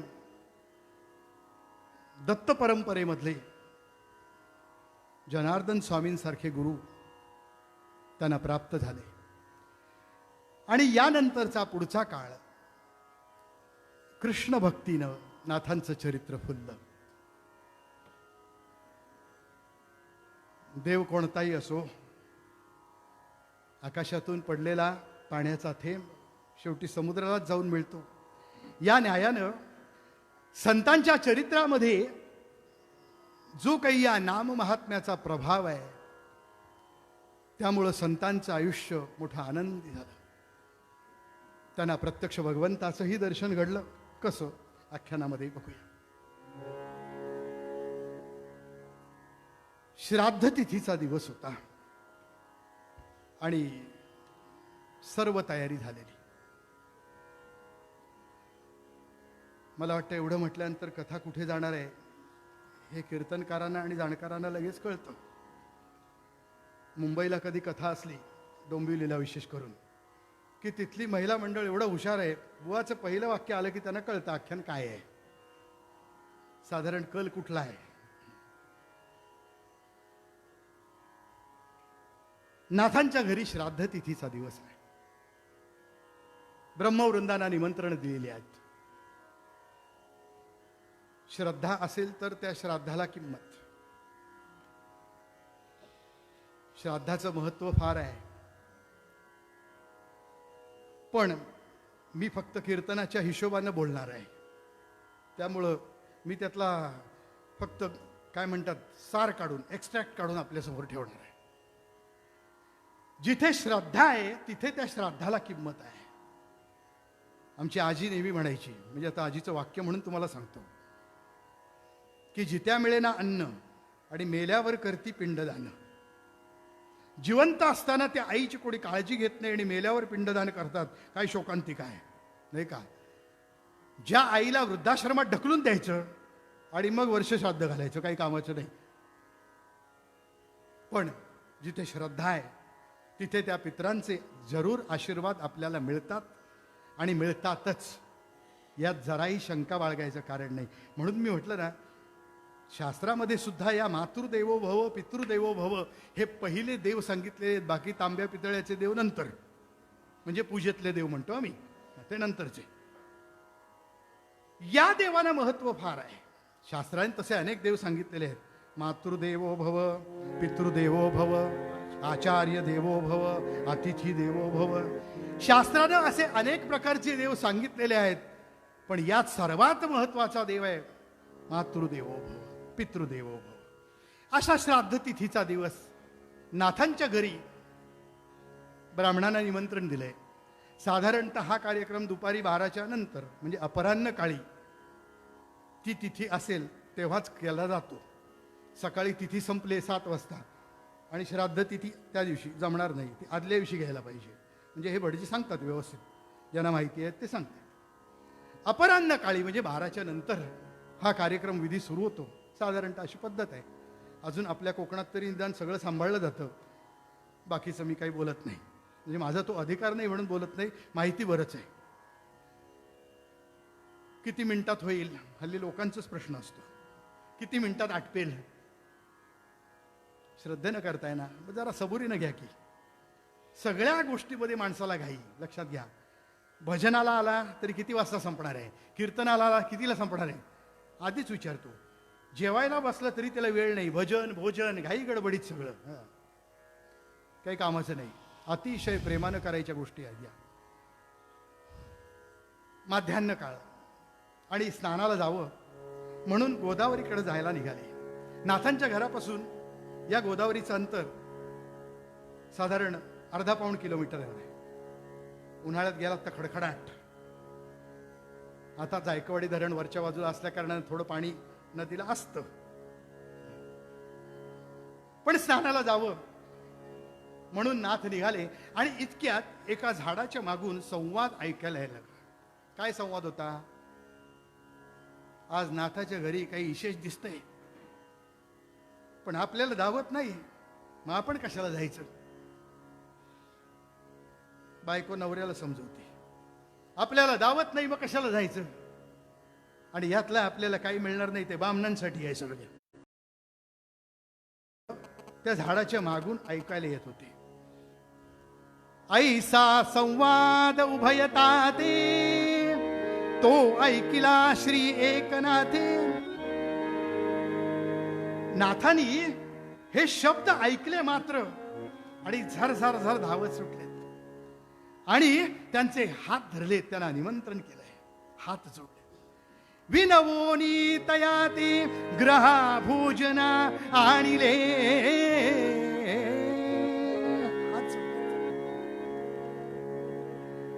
कोण होतं हे? हरिजन जोडपं होतं, झाडाच्या मागून बोलणारं. नाथ समोर जाऊन उभे राहिले, हात जोडले, म्हणाले, हे बघा आमच्या घरी श्राद्ध तिथी आहे, पण आपण जरूर यावं बरं. इतकंच नव्हे तर आपल्या सर्व बांधवांना घेऊन या, सगळ्या वाड्याला निमंत्रण द्या, हरिजन वाड्याला निमंत्रण द्या. या दोघांना काय आनंद झाला असेल हो. इच्छा धरावी आणि भोजन मिळावं, केवढा आनंद आहे. नाहीतर एक एक वेळेला अशी परिस्थिती असते, खिशात पैसे असतात पण अन्न मिळत नाही. प्रवासात होते का तरी फजिती. माझ्यावर एकदा झाली होती फजिती अशी. गोव्यात नाही येताना गाडीला भरपूर उशीर झाला, खिशात पैसे आहेत, सगळं बंद, पैसे काही खायची वस्तू नाही. नाही, मोठे मोठे लोक खातातही, पण तसे सर्वसामान्याला खाता येत नाहीत. असं हात जोडलेत, इच्छा झाली आणि तत्क्षणी आपल्याला अन्न मिळणार आहे. काय आनंद झाला असेल. वाड्याला जाऊन निमंत्रण दिलंय, नाथाच्या घरी भोजन आहे बरं का, चला चला चला चला. सगळी मंडळी भर भर भर भर निघाली, नाथाच्या घरासमोर येऊन पोचली. नाथानी स्वतः यांना बसवावं पंक्तीमध्ये आणि एकेकाला भोजन यथास्थित घ्या बरं का, लाजू नका, भरपूर घ्या, एकेकाला भरभरून वाढावं. बरं, नाथासारखा प्रेमानं वाढणारा असला तर, नुसतेच वाढणारे भरपूर आहेत, पण प्रेमानं वाढणारे दुसऱ्याला नाही का, ही गोष्ट फार कठीण आहे. नाहीतर दुसऱ्याला वाढायची वेळ आली की ती त्रासून कंटाळून आता किती खाणार आहे काय माहिती, नाही का. कधी एकदा उठतोय म्हणजे ताटावरून. वृषभ राशीची स्त्री असेल तर वाढणं फार गोड बरं का. ऐक्यू माहिती घ्या हो, लाजू नका, साजूक तुपातलं आहे, घ्या घ्या, काही होणार नाही. प्रेमानं, तिचा व्यवहारच तसा असतो तो. नाही तर एखादी हवंय का, हवं असलं तर वाढणार, नाहीतर चालली पुढं. वाढण्याची पद्धत वेगवेगळी. असो, नाथाने प्रेमानं वाढावं. आमच्या कवीनं वर्णन केलं, नाथा घरचे भोजन सारा गाव पंगतीला, दूध भात आग्रहाने सर्वामुखी भरविला. थोर संतांच्या या कथा आम्हा साऱ्यांच्या मुखात, पण अरे देवा तुझी मुले अशी कारे भांडतात. सध्याची परिस्थिती. इथे दूध भाताचा संबंध आला. मी बरेच दिवस विचार करायचो, दूध भाताचा का बरं असं उल्लेख केला असेल. काय नाथाच्या घरी दूध भात असेल. दूध भात हे पूर्णान्न आहे, पूर्णान्न आहे, आणि म्हणून त्याच्या सगळं काही मिळतं. तेवढं खाल्लं तरी सगळं जेवल्याचा आनंद मिळतो, आणि म्हणून ते पूर्ण अन्न असल्या कारणानं त्याचा उल्लेख तिथे झाला आहे, असं मला एका माणसाने, विद्वान माणसाने सांगितलं. असो, नाथानं प्रेमाने वाढावं. दूध हे मुळात गाईचं आहे, ते आनंददायी आहे. त्याच्यात अनेक आयुर्वेदानं सांगितलेले अनेक घटक आहेत, ते गुणधर्म आहेत, आणि ते आपल्याला मिळतात. म्हणजे आईच्या दुधानंतर गाईचं दूध हे जास्त मौल्यवान आहे. बाकी सोडून द्या. नाथा घरचे भोजन, हरिजन जेवायला बसले आहेत. केवढा आनंद झाला असेल. यांच्या चेहऱ्यावर आनंद ओसंडून वाहतोय. अहो, एकदा दुसऱ्याला देऊन बघा, दुसऱ्याला एकदा देऊन बघा, त्याच्या चेहऱ्यावरचा आनंद वाचून बघा, त्याचा चेहऱ्यावरचा आनंद वाचून बघा. खरंच सांगतो तुम्हाला, इतर ठिकाणी बघायला मिळणार नाही इतका आनंद आपल्याला मिळतो. पण कुणाला द्या आणि दान करताना कसं द्या, हेही दोन्ही गोष्टी महत्वाच्या. ज्याला गरज आहे त्याला द्या, नाही तर पोटभर ज्याचं जेवण झालंय त्याला जिलबी वाढतोय, अजीर्ण होईल एवढी. अहो मला नको होता, नाही नाही घ्या हो. आणि त्याच वेळेला एखादा याचकाला तर त्याला हाकलून देतो. श्रीमद भागवतामध्ये याचं वर्णन आहे. कसं द्या, अर्चये दानमानाभ्याम मैत्रेय अभिन्न चक्षुषः. सन्मानपूर्वक द्या. आणि मग म्हणाले अभिन्न चक्षुषः, म्हणजे तो आणि मी सम आहे, किंवा तो आणि मी एकच आहे असं समजून द्या. दोन गोष्टी फार महत्वाच्या. प्रेमानं द्या, सन्मानानं द्या. देऊन तर बघा केवढा आनंद मिळतो. असो, नाथानी ही कृती केली खरी, पण परिणाम असा झाला की नाथाचा मुलगा हरिपंडित हा विद्वान होता. काशी क्षेत्री जाऊन अध्ययन करून आलेला होता. नाथाच्या घरी कोण कोण होते ते पण जरा यादी थोडक्यात सांगतो तुम्हाला. पत्नी गिरिजाबाई ही सुविद्य, आणि नुसती सुविद्य नाही तर आल्या गेल्याचा आदर सत्कार करणारी. स्त्रीच्या चेहऱ्यावरून आपल्याला अंदाज येतो इथे किती दिवस थांबायचं. ज्या घरात आपण पाहुणे जातो साधारण बघितलं की कळतं किती दिवस इथे थांबायचं. पहिला चहा ठेवताना घ्या एकदा की समजायचं, लवकरात लवकर पिशवी भरा आणि सुटा. असं. पत्नी गिरिजाबाई पतीच्या उद्दिष्टांच्या बरोबर चालणारी, नाहीतर विरुद्ध. हा, बऱ्याच घरात बघायला मिळतं.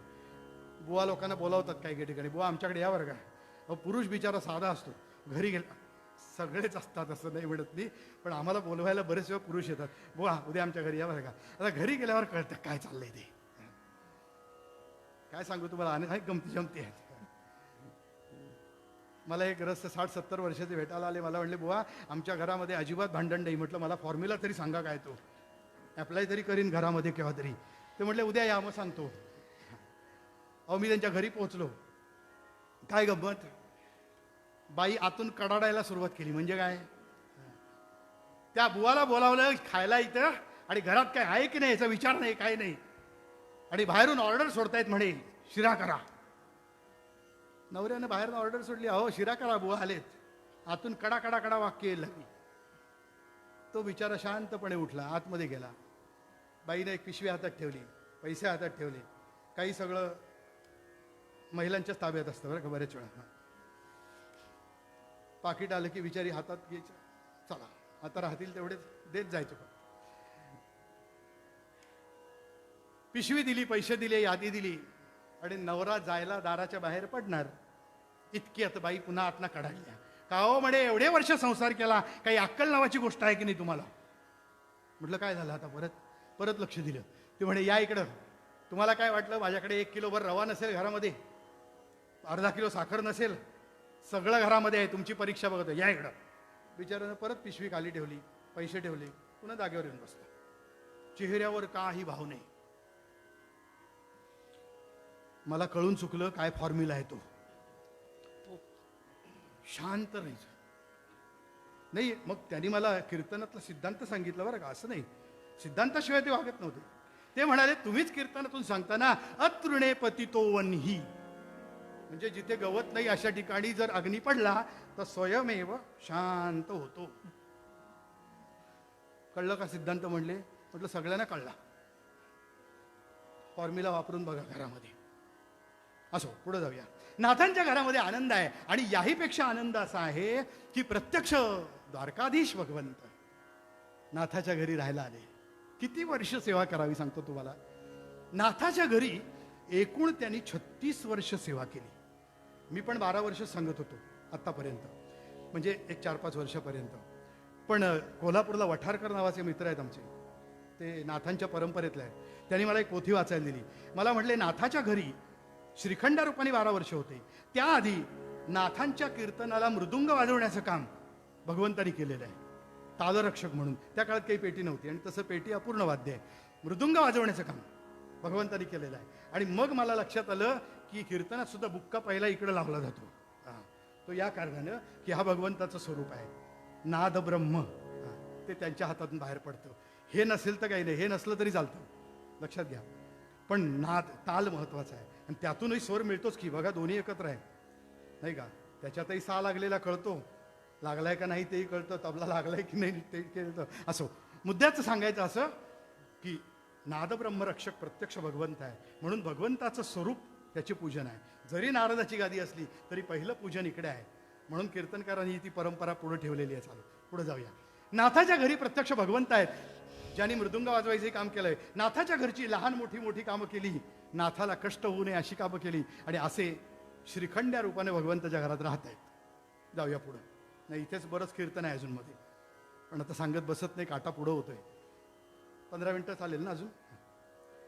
नाही, ऑलरेडी 6 मिनिटं पुढे गेलंय, अजून 15 मिनिटं. मग नाथांनी यांना भोजन घातलं यथास्थित. पत्नीनंही मोठ्या आनंदाने वाढलंय, भरभरून वाढलंय. वाढण्यातही आनंद आहे, प्रेमानं दिल्याचा आनंद आहे, आणि या हरिजनांच्या चेहऱ्यावर तो आनंद, ती तृप्ती दिसते आहे. जनता जनार्दन रूपी नारायण तृप्त होऊन चाललाय नाही का. भुकेल्यासी अन्न सत्पात्री ते दान, भावे दिल्याविण राहू नये, स्वामी स्वरूपानंद म्हणाले. भुकेलेल्याला अन्न मिळालं पाहिजे. हरिजनांना वाढल्याचा आनंद आहे. हरिजन मंडळी परत जायला निघाली आणि इकडं वातावरण बिघडलं. ज्या ब्राह्मण मंडळीला निमंत्रण दिलं होतं ती मंडळी एकेकाळी हो एकेकाळी पितृतिथी गृहाली हो एकेकाळी हो एकेकाळी पितृतिथी गृहाली द्विजा देव नक्षण निमंत्रण उत्तमोत्तम सा पाक सिद्ध केला हो उत्तमोत्तम सा पाक सिद्ध केला हो उत्तमोत्तम सा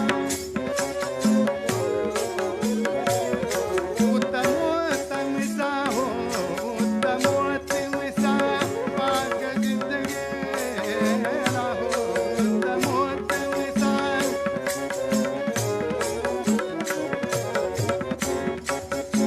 पाक सिद्ध केला हो उत्तमोत्तम सा पाक सिद्ध केला हो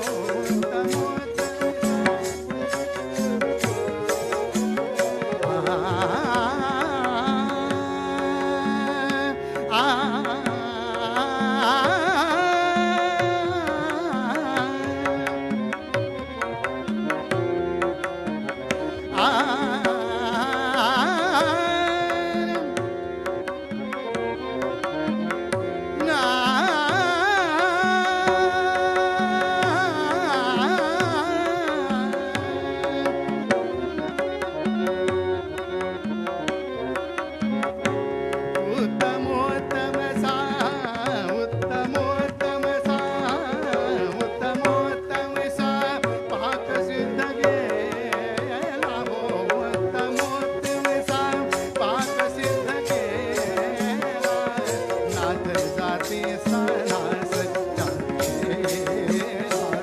नाथ जाती सानास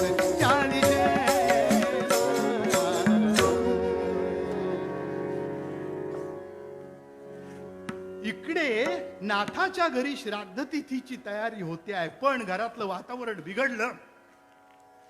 हरिपंडित समोर येऊन बाबा काय करून बसलात आपण? आता श्राद्ध तिथी कशी करावी? अहो जे अन्न ब्राह्मणांसाठी तयार केलं होतं आपण तर हरिजनांना देऊन टाकलं. आता ती ब्राह्मण मंडळी जर आली नाही तर हरी तू ज्ञानी आहेस. ज्ञान म्हणजे आत्मज्ञान आपणासी पाहावे आपण या नाव ज्ञान समर्थ म्हणाले. तू ज्ञानी आहेस पण माऊली म्हणते अगावेदविद जरी झाला माते नेणता वाया गेला आणि कणू सांडोनी उपनिला कोंडा जैसा. ज्ञानी माणूस आहे पण त्याला भक्ती कळली नाही तर अपूर्ण स्थिती आहे. म्हणून ज्ञानाबरोबर भक्तीची परिसीमा जोड तर मजा आहे. हरी अरे तू जाणतोस ब्राह्मणामध्ये जे तत्व आहे तेच यांच्यामध्ये आहे. भगवद्गीतेचा श्लोक आहे प्रसिद्ध सगळ्यांच्या माहितीतला आहे. विद्या विनय संपन्ने ब्राह्मणे गवी हस्तिनी शुनिश्चय वश्वपाकेवा पंडित समदर्शिना. या 5 गोष्टीमध्ये जो समान पाहतो तो खरा पंडित. बाकीच्या आडनावाचे पंडित बरेच आहेत का? या 5 गोष्टीत समतत्व जो पाहतो ब्राह्मण असू द्या तो नीच जातीचा असू द्या अगदी कुत्रा असू द्या चांडाळ असू द्या हत्ती असू द्या गाय असू द्या या सगळ्यामध्ये समान तत्व आहे. काय समान तत्व आहे? समम ब्रह्म. ब्रह्म हे तत्व सर्वांमध्ये समान आहे. हरिपंडिताला सांगतायत नाथ महाराज त्यांच्या लेवलनी समजावून चाललंय. हरीला काही पटेना. बाबा आपण फार मोठी चूक केली आहे. अहो श्राद्ध तिथी चालवायला जर ते ब्राह्मण आलेच नाहीत तर आणि तुम्ही तर अन्न सगळं हरिजनांना दिलंय. आता थोड्या सोप्या शब्दात सांगितलं. म्हणाले ऐका साध्या फुलाचा वास आपण घेतला तर ते भगवंताला आपण अर्पण करत नाही. मध्यम जरी पुष्पा वास घेता अर्पितिका प्रभु सिरे, जरी पुष्पा वास घेता अर्पितिका प्रभु सिरे, वास घेता अर्पितिका प्रभु सिरे. सांगे आजी मजसी आता, सांगे आजी मजसी आता, पंडित अस शिरे, जरी पुष्पा वास घेता अर्पितिका प्रभु सिरे, जरी पुष्पा वास घेता अर्पितिका प्रभु सिरे. साध्या फुलाचा वास आपण घेतला तर ते भगवंताला अर्पण करत नाही. तेव्हा काय चिंता करतोस? घरात सगळं काही समृद्धता आहे, पुन्हा स्वयंपाक करू, काही चिंता करू नको. त्या ब्राह्मणांना आपण निमंत्रण दिलेलंच आहे, ती मंडळी येतील. येतील नव्हे, ती मंडळी येऊन बाहेर थांबली होती पारावरती आणि बैठक सुरू झाली होती. काय बैठक सुरू होती? विषय काय होता? काही झालं तरी नाथाच्या घरी जायचं नाही. अहो, आपल्याला निमंत्रण दिलं आणि हरिजनाला भोजन आधी घालतो कोण समजतो स्वतःला? सज्जनालाही विरोधक नसतात असं नाही बरं का. सज्जनांनाही विरोधक असतात. आमचे गुरुजींचं वाक्य सांगतो, तुम्ही चांगलं काम करत राहा, विरोधक आपोआप तयार होत राहतात. विरोधक निर्माण होतात तेव्हा समजून जायचं आपलं काम उत्तम चाललेलं आहे. मी चिपळूणला कीर्तनचा क्लास सुरू केला. काही लोकांचे रिमार्क आले, याला काय येतंय? म्हटलं बरोबर चाललेलं आहे. म्हणजे नाही, अजूनही म्हणतात याला काय येतंय. म्हणू देत, जोपर्यंत हे चालू आहे तोपर्यंत आपलं काम बरोबर चाललेलं आहे असं नक्की समजावं. आमच्या गुरुजींचं वाक्य मी फार मनात ठेवतो. अशी विरोधक तयार होत आहेत, आपलं काम बरोबर चाललंय समजायचं. नाथानी केलेलं काम बघून इकडं विरुद्ध मंडळी तयार झाली होती. काय काय समजतो हा स्वतःला? आम्हाला निमंत्रण देऊन दुसऱ्याला भोजन घालतो, काय याची पात्रता आहे? काय योग्यता आहे? दुसऱ्याबद्दल काही न समजता बोलणारी मंडळी भरपूर आहेत. जगात जाणून बोलणारी मंडळी फार थोडी आहेत. म्हणून अजाणपणे बोलणाऱ्या मंडळींकडे लक्ष देऊ नका. नाही, टीका करणारे असतातच जगात, ते असणारच. अजून जरा हे हवं होतं म्हणजे कीर्तन महोत्सव चांगला झाला असता. अहो, तुम्ही करा की मग. हां, ते आपल्याच्याला जमत नाही काही. हां, पण तुम्ही करताय त्यात खोड्या कशा निघतील त्याचा प्रयत्न 100%. चांगल्या कामात खोड्या करणारी माणसं जगात आहेत. असो, मुद्दा एवढा की नाथाने एवढं चांगलं कार्य केलेलं पण त्याची महत्ता न कळल्या कारणानं काही वेळेला कीर्तन करायला लोक बोलतात बरं का, काय बुवा तुमचं कीर्तन नाही पटलं आपल्याला. पण कीर्तन ही देवाची पूजा आहे. त्यातला एखादा विचार जरी आपल्याला आयुष्यात लागला ना, चिकटला ना, तरी आयुष्याचं कल्याण होईल. लक्षात ठेवा, संतांचे विचार आहेत. म्हणून इथून बोलताना जबाबदारी एवढी आहे की मी माझ्या पदरचं काही बोलणार नाही, मी संतांचा विचार बोलेन. ते लोकांना पटो अगर न पटो, पण ते लोकांना पटवून घ्यावं लागतं आणि त्याप्रमाणे जे वागतात त्यांचं नक्की हित होतं. नाथाच्या घरची परिस्थिती वेगळी होती. इथे हरिपंडितानं विरोध केलाय आणि बाहेर ब्राह्मण मंडळी विरोध करतायत. आता काय परिस्थिती झाली? परिस्थिती फार कठीण झाली. ब्राह्मणांनी प्रस्ताव ठेवला, कोणीही जायचं नाही श्राद्ध तिथीला. कशी श्राद्ध तिथी करतो ते बघूया. आणि मग हरिपंडित आपल्या वडिलांना येऊन म्हणतोय, बाबा फार मोठी चूक केली आपण. श्राद्ध तिथी घडली नाही तर आपल्या पितरांचे रोष आपल्याला पत्करावे लागतील आणि म्हणून आज या ब्राह्मणांच्या समोर जाऊन हात जोडावे लागतील. नाथ येऊन पोहोचले, हात जोडलेत. विप्रवराने हात जोडलेत. काही चिंता करू नका, पुन्हा अन्न करू, पुन्हा अन्न शिजवू, पुन्हा वाडा सारवून घेतलाय. जुन्या काळातली ती परंपरा होती, सारवून घेतलाय. पुन्हा अन्न शिजू लागलं. पण ही मंडळी पुन्हा प्रस्ताव एकच, नाथाकडे कोणी जायचं नाही. एकाच आपल्या वाक्यावर अडून बसलेली कोणी मंडळी जायला तयार नाहीत. आणि मग मात्र भगवंताने स्वतः आपल्या हातात आदेश घेतले.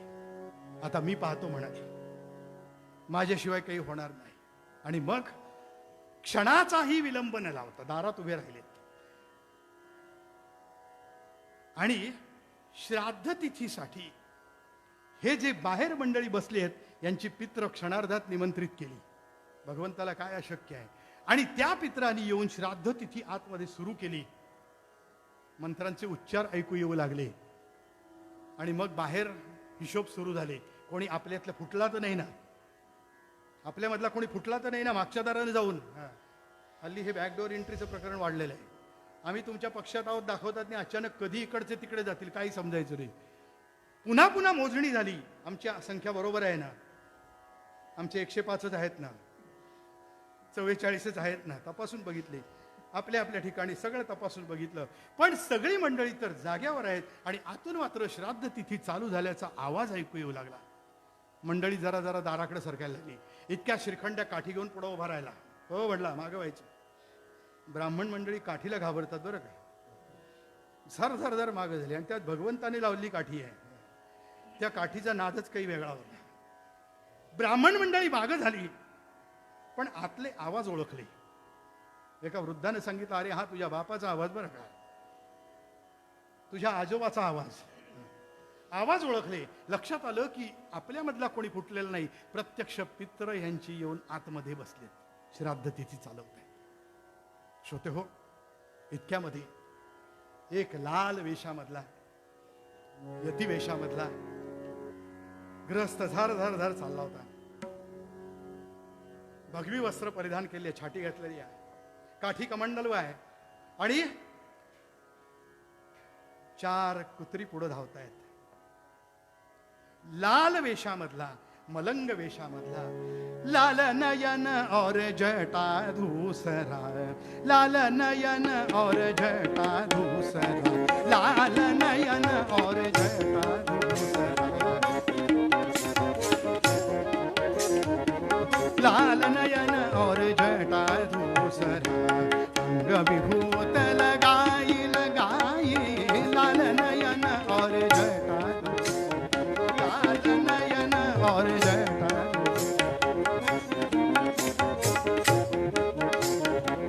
अलख अलख पुकारत जोगी, अलख अलख पुकारत जोगी,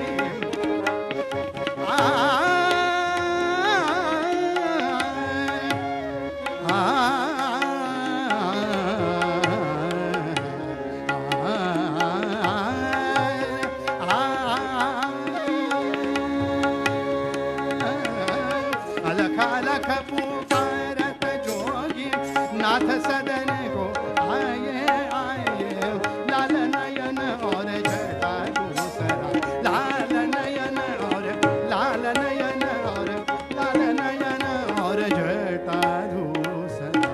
अलख निरंजन दरवाजावरती स्वारी उभी राहिली. प्रत्यक्ष भगवंतानी ओळखलाय कोण आहेत आणि पाठोपाठ नाथानी ओळखलंय कोण आहे. पुढची ते 4 श्वान पाहिली आणि ते तेजस्वी रूप पाहिलं. जनार्दन स्वामींच्या कृपेनं शूलभंजन तीर्थावरती नाथांना याच वेशामध्ये प्रभू दत्तात्रेयांनी दर्शन दिलं होतं आणि तेच प्रत्यक्ष दत्तप्रभू या ठिकाणी येऊन पोहोचले होते. आतमध्ये बोलावलंय. अवधूत चिंतन श्री गुरुदेव दत्त. उच्चासनावर बसवलंय, पाद्यपूजा केली आहे आणि श्राद्ध तिथी इकडे चालूच आहे.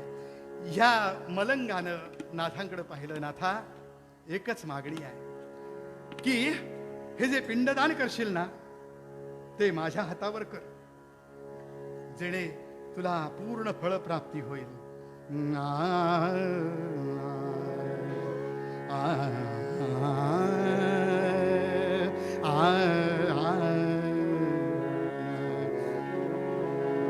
मलंग कहे जब एक नाथ को, मलंग कहे जब एक नाथ को, मलंग कहे एक नाथ को, इच्छा पूरी कीजे कीजे, इच्छा पूरी कीजे कीजे, मेरे हाथ में पिंड दीजिए, मेरे हाथ में पिंड दीजिए, पूरी करो आस मलंग कहे जग एक नाथ को मलंग कहे एक नाथ को मलंग कहे जग एक नाथ को. त्या मलंगानं ते पिंडदान स्वीकारलंय आणि यानंतर दत्तप्रभूंना विनंती केली आहे नाथानी, नाथा आपण या सर्वांना दर्शन द्यावं जे रस्ता चुकलेले आहेत. श्रोते हो, औदुंबर वृक्षाखाली प्रत्यक्ष भगवंत स्थानापन्न झाले आणि मग संतांची कृती वेगळी असते असं जे मी म्हटलं ते याच कारणाने. उपकार करणाऱ्यावर कोणी उपकार करतो, पण अपकार करणाऱ्यावर उपकार करावेत ही वृत्ती संतांची असते आणि म्हणून प्रत्यक्ष दत्तप्रभू स्थानापन्न झाले, पूजा केली आहे आणि ह्या इतर ब्राह्मण मंडळींना आपल्या पितरांचंही दर्शन झालं आणि प्रत्यक्ष दत्तात्रयांचंही दर्शन झालं मध्यमामध्ये. प्रणवातीता प्रेमवर्धना प्रणवातीता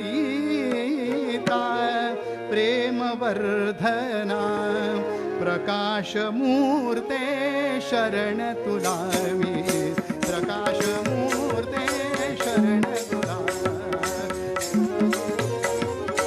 महाराष्ट्राचे प्रसिद्ध कीर्तनकार नारायणबुवा काणे यांचं हे पद आहे. नुकतंच त्यांचं निधन झालं, त्यामुळं त्यांना आपण श्रद्धांजली अर्पण करूया आणि पद म्हणू. चरण तुला प्रणवातीता प्रेमवर्धना प्रणवातीता प्रेमवर्धना प्रकाशमूर्ते शरण तुला मी प्रकाशमूर्ते शरण.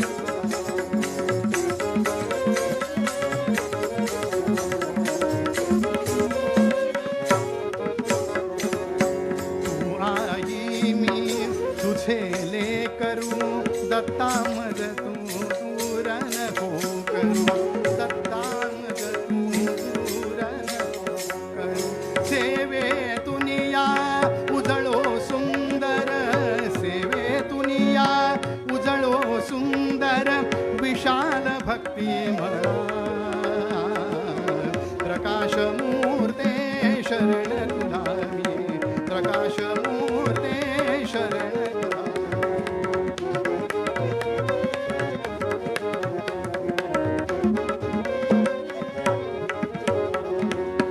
तू मालक मी तुझाच नोकर तू मालक मी तुझाच नोकर तुझी या सेवेत जडोत हे कर तुझी या सेवेत जडोत हे कर.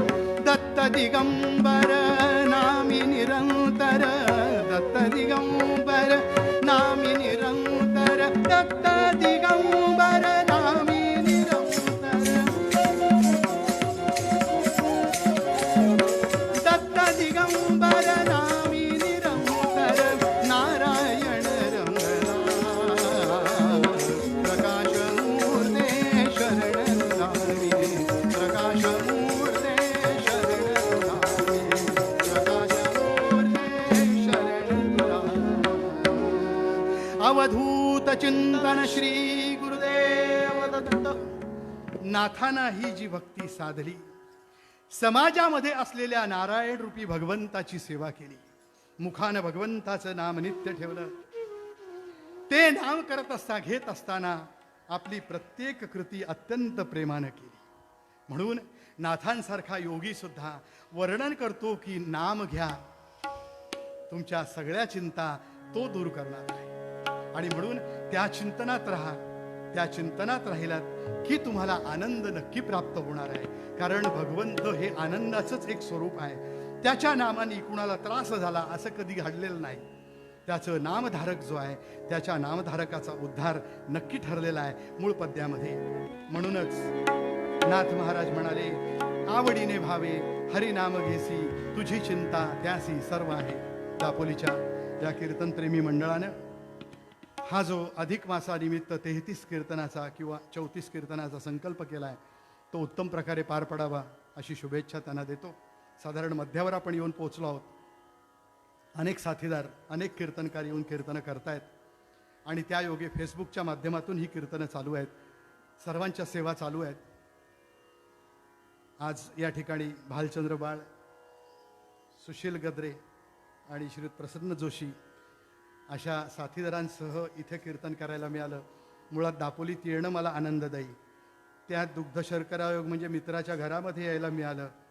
त्यात प्रसन्नासारखा गुणी आणि आज महाराष्ट्रात ज्याचं उत्तम बासरीवादक म्हणून नाव आहे आमचा भालचंद्र अनेक ठिकाणी कीर्तनांची साथ करायला जातो. स्वतः कीर्तनकार आणि हार्मोनियम वादक. यापूर्वीही सुशीलनी अनेक कीर्तनं वाजवलेली आहेत. हे सगळं उत्तम मिळालं. त्याचबरोबर जे काही 8-10 श्रोते आहेत, 10-20 श्रोते आहेत, ते सगळे अत्यंत आनंदानं ही सेवा ऐकत होते. त्याबद्दल त्यांनाही धन्यवाद. या सर्व कार्यक्रमाचं चित्रण आणि आपल्यापर्यंत पोहोचवण्याचं काम आमचे मित्र श्रीयुत नंदू कोपरकर, आपली ओळख नाही म्हणून नाव सांगत नाही, पण त्यांच्याबरोबर असणारी जी मंडळी सर्व आहेत त्या सर्वांनी या सर्व योजना उत्तम केल्या. आमच्या मित्राकडे आल्यामुळं मला तो आनंद जास्तच झाला आणि त्यामुळं अर्धा तास कीर्तन पुढं गेलं. पण पुढं गेलं म्हणून काही बिघडत नाही फारसं. ज्यांना ऐकायचं ते फेसबुकच्या माध्यमातून ऐकतच असतात, तो आनंद घेत असतात. आणि झालेली सेवा भगवंताच्या चरणी अर्पण करूया. मूळ पद्यामध्ये म्हणून नाथ महाराज हे ना आवडीने भावे हरिनाम घेसी, आवडीने भावे हरिनाम घेसी, तुझी चिंता त्यासी सर्व आहे, तुझी चिंता त्यासी सर्व आहे, आवडीने भावे हरिनाम घेसी, आवडीने भावे हरिनाम घेसी, आवडीने भावे हरिनाम घेसी, हरिनाम घेसी, हरिनाम घेसी. झाले सेवा माझे गुरुवर्य कैलासवासी नरेंद्र बोहाटे आणि प्रत्यक्ष स्वामी महाराज यांच्या चरणी अर्पण करतो. तुझा विसर मुक्तीधन संपदा संत संग देवा सदा तुका म्हणे गर्भवासी सुखे घालावे त्रिगुणात्मक त्रय मूर्ती दत्त हा जाणा देऊळी अवतार त्रैलोक्य नीती शब्द नाही अवतार सर्वर मुली योगी समाधी घे जाण. जय देव जय देव जय श्री गुरुदत्ता आरती ओवाळी आरती भोजनता. जय देव जय सवाय अभ्यंतरी गुरु एक दत्ता वराई गौतमी जय साहित जन्म मरणाचा पूर्णा सेना. जय देव जय श्री गुरुदत्ता आरती ओवाळी आरती भोजनता. जय देव दत्त येवोनिया ओवाळा गेला सद्भावे साष्टांग प्रणिपात केला प्रसन्न होऊनिया आशीर्वाद दिला जन्म मरणाचा फेरा चुकविला. जय देव जय श्री गुरुदत्ता आरती ओवाळी आरती भोजनता. जय दत्त दत्त ऐसे लागले ध्यान हरपले मन झाले भुवन नितूपणाची झाली बुडवण एका जनार्दनी श्री दत्त जाण. जय देव जय श्री गुरुदत्ता आरती ओवाळी आरती भोजनता. जय देव मालिन लोटांगण तुम्ही अलिंगन अनंत भूषण भावे वाळीन म्हणेना त्वमेव माता पिता त्वमेव बंधु सदा त्वमेव विद्या त्वमेव सर्वं कायेन वाचा मनसेन्द्रियेण वा जातनामा करोमि यत् सकलं परस्मै नारायणाय वन्दनं केशवं रामनारायणं श्रीधरं माधवं गोविन्दं ज्ञानेनायकं रामचन्द्रं. हरे राम राम राम हरे हरे हरे कृष्ण कृष्ण कृष्ण हरे हरे हरे राम राम हरे हरे हरे कृष्ण कृष्ण कृष्ण हरे हरे. राजाधिराज रामचंद्र महाराज की जय. भगवान गोपाल कृष्ण महाराज की जय. अवधूत चिंतन श्री गुरुदेव दत्त. जय जय रघुवीर.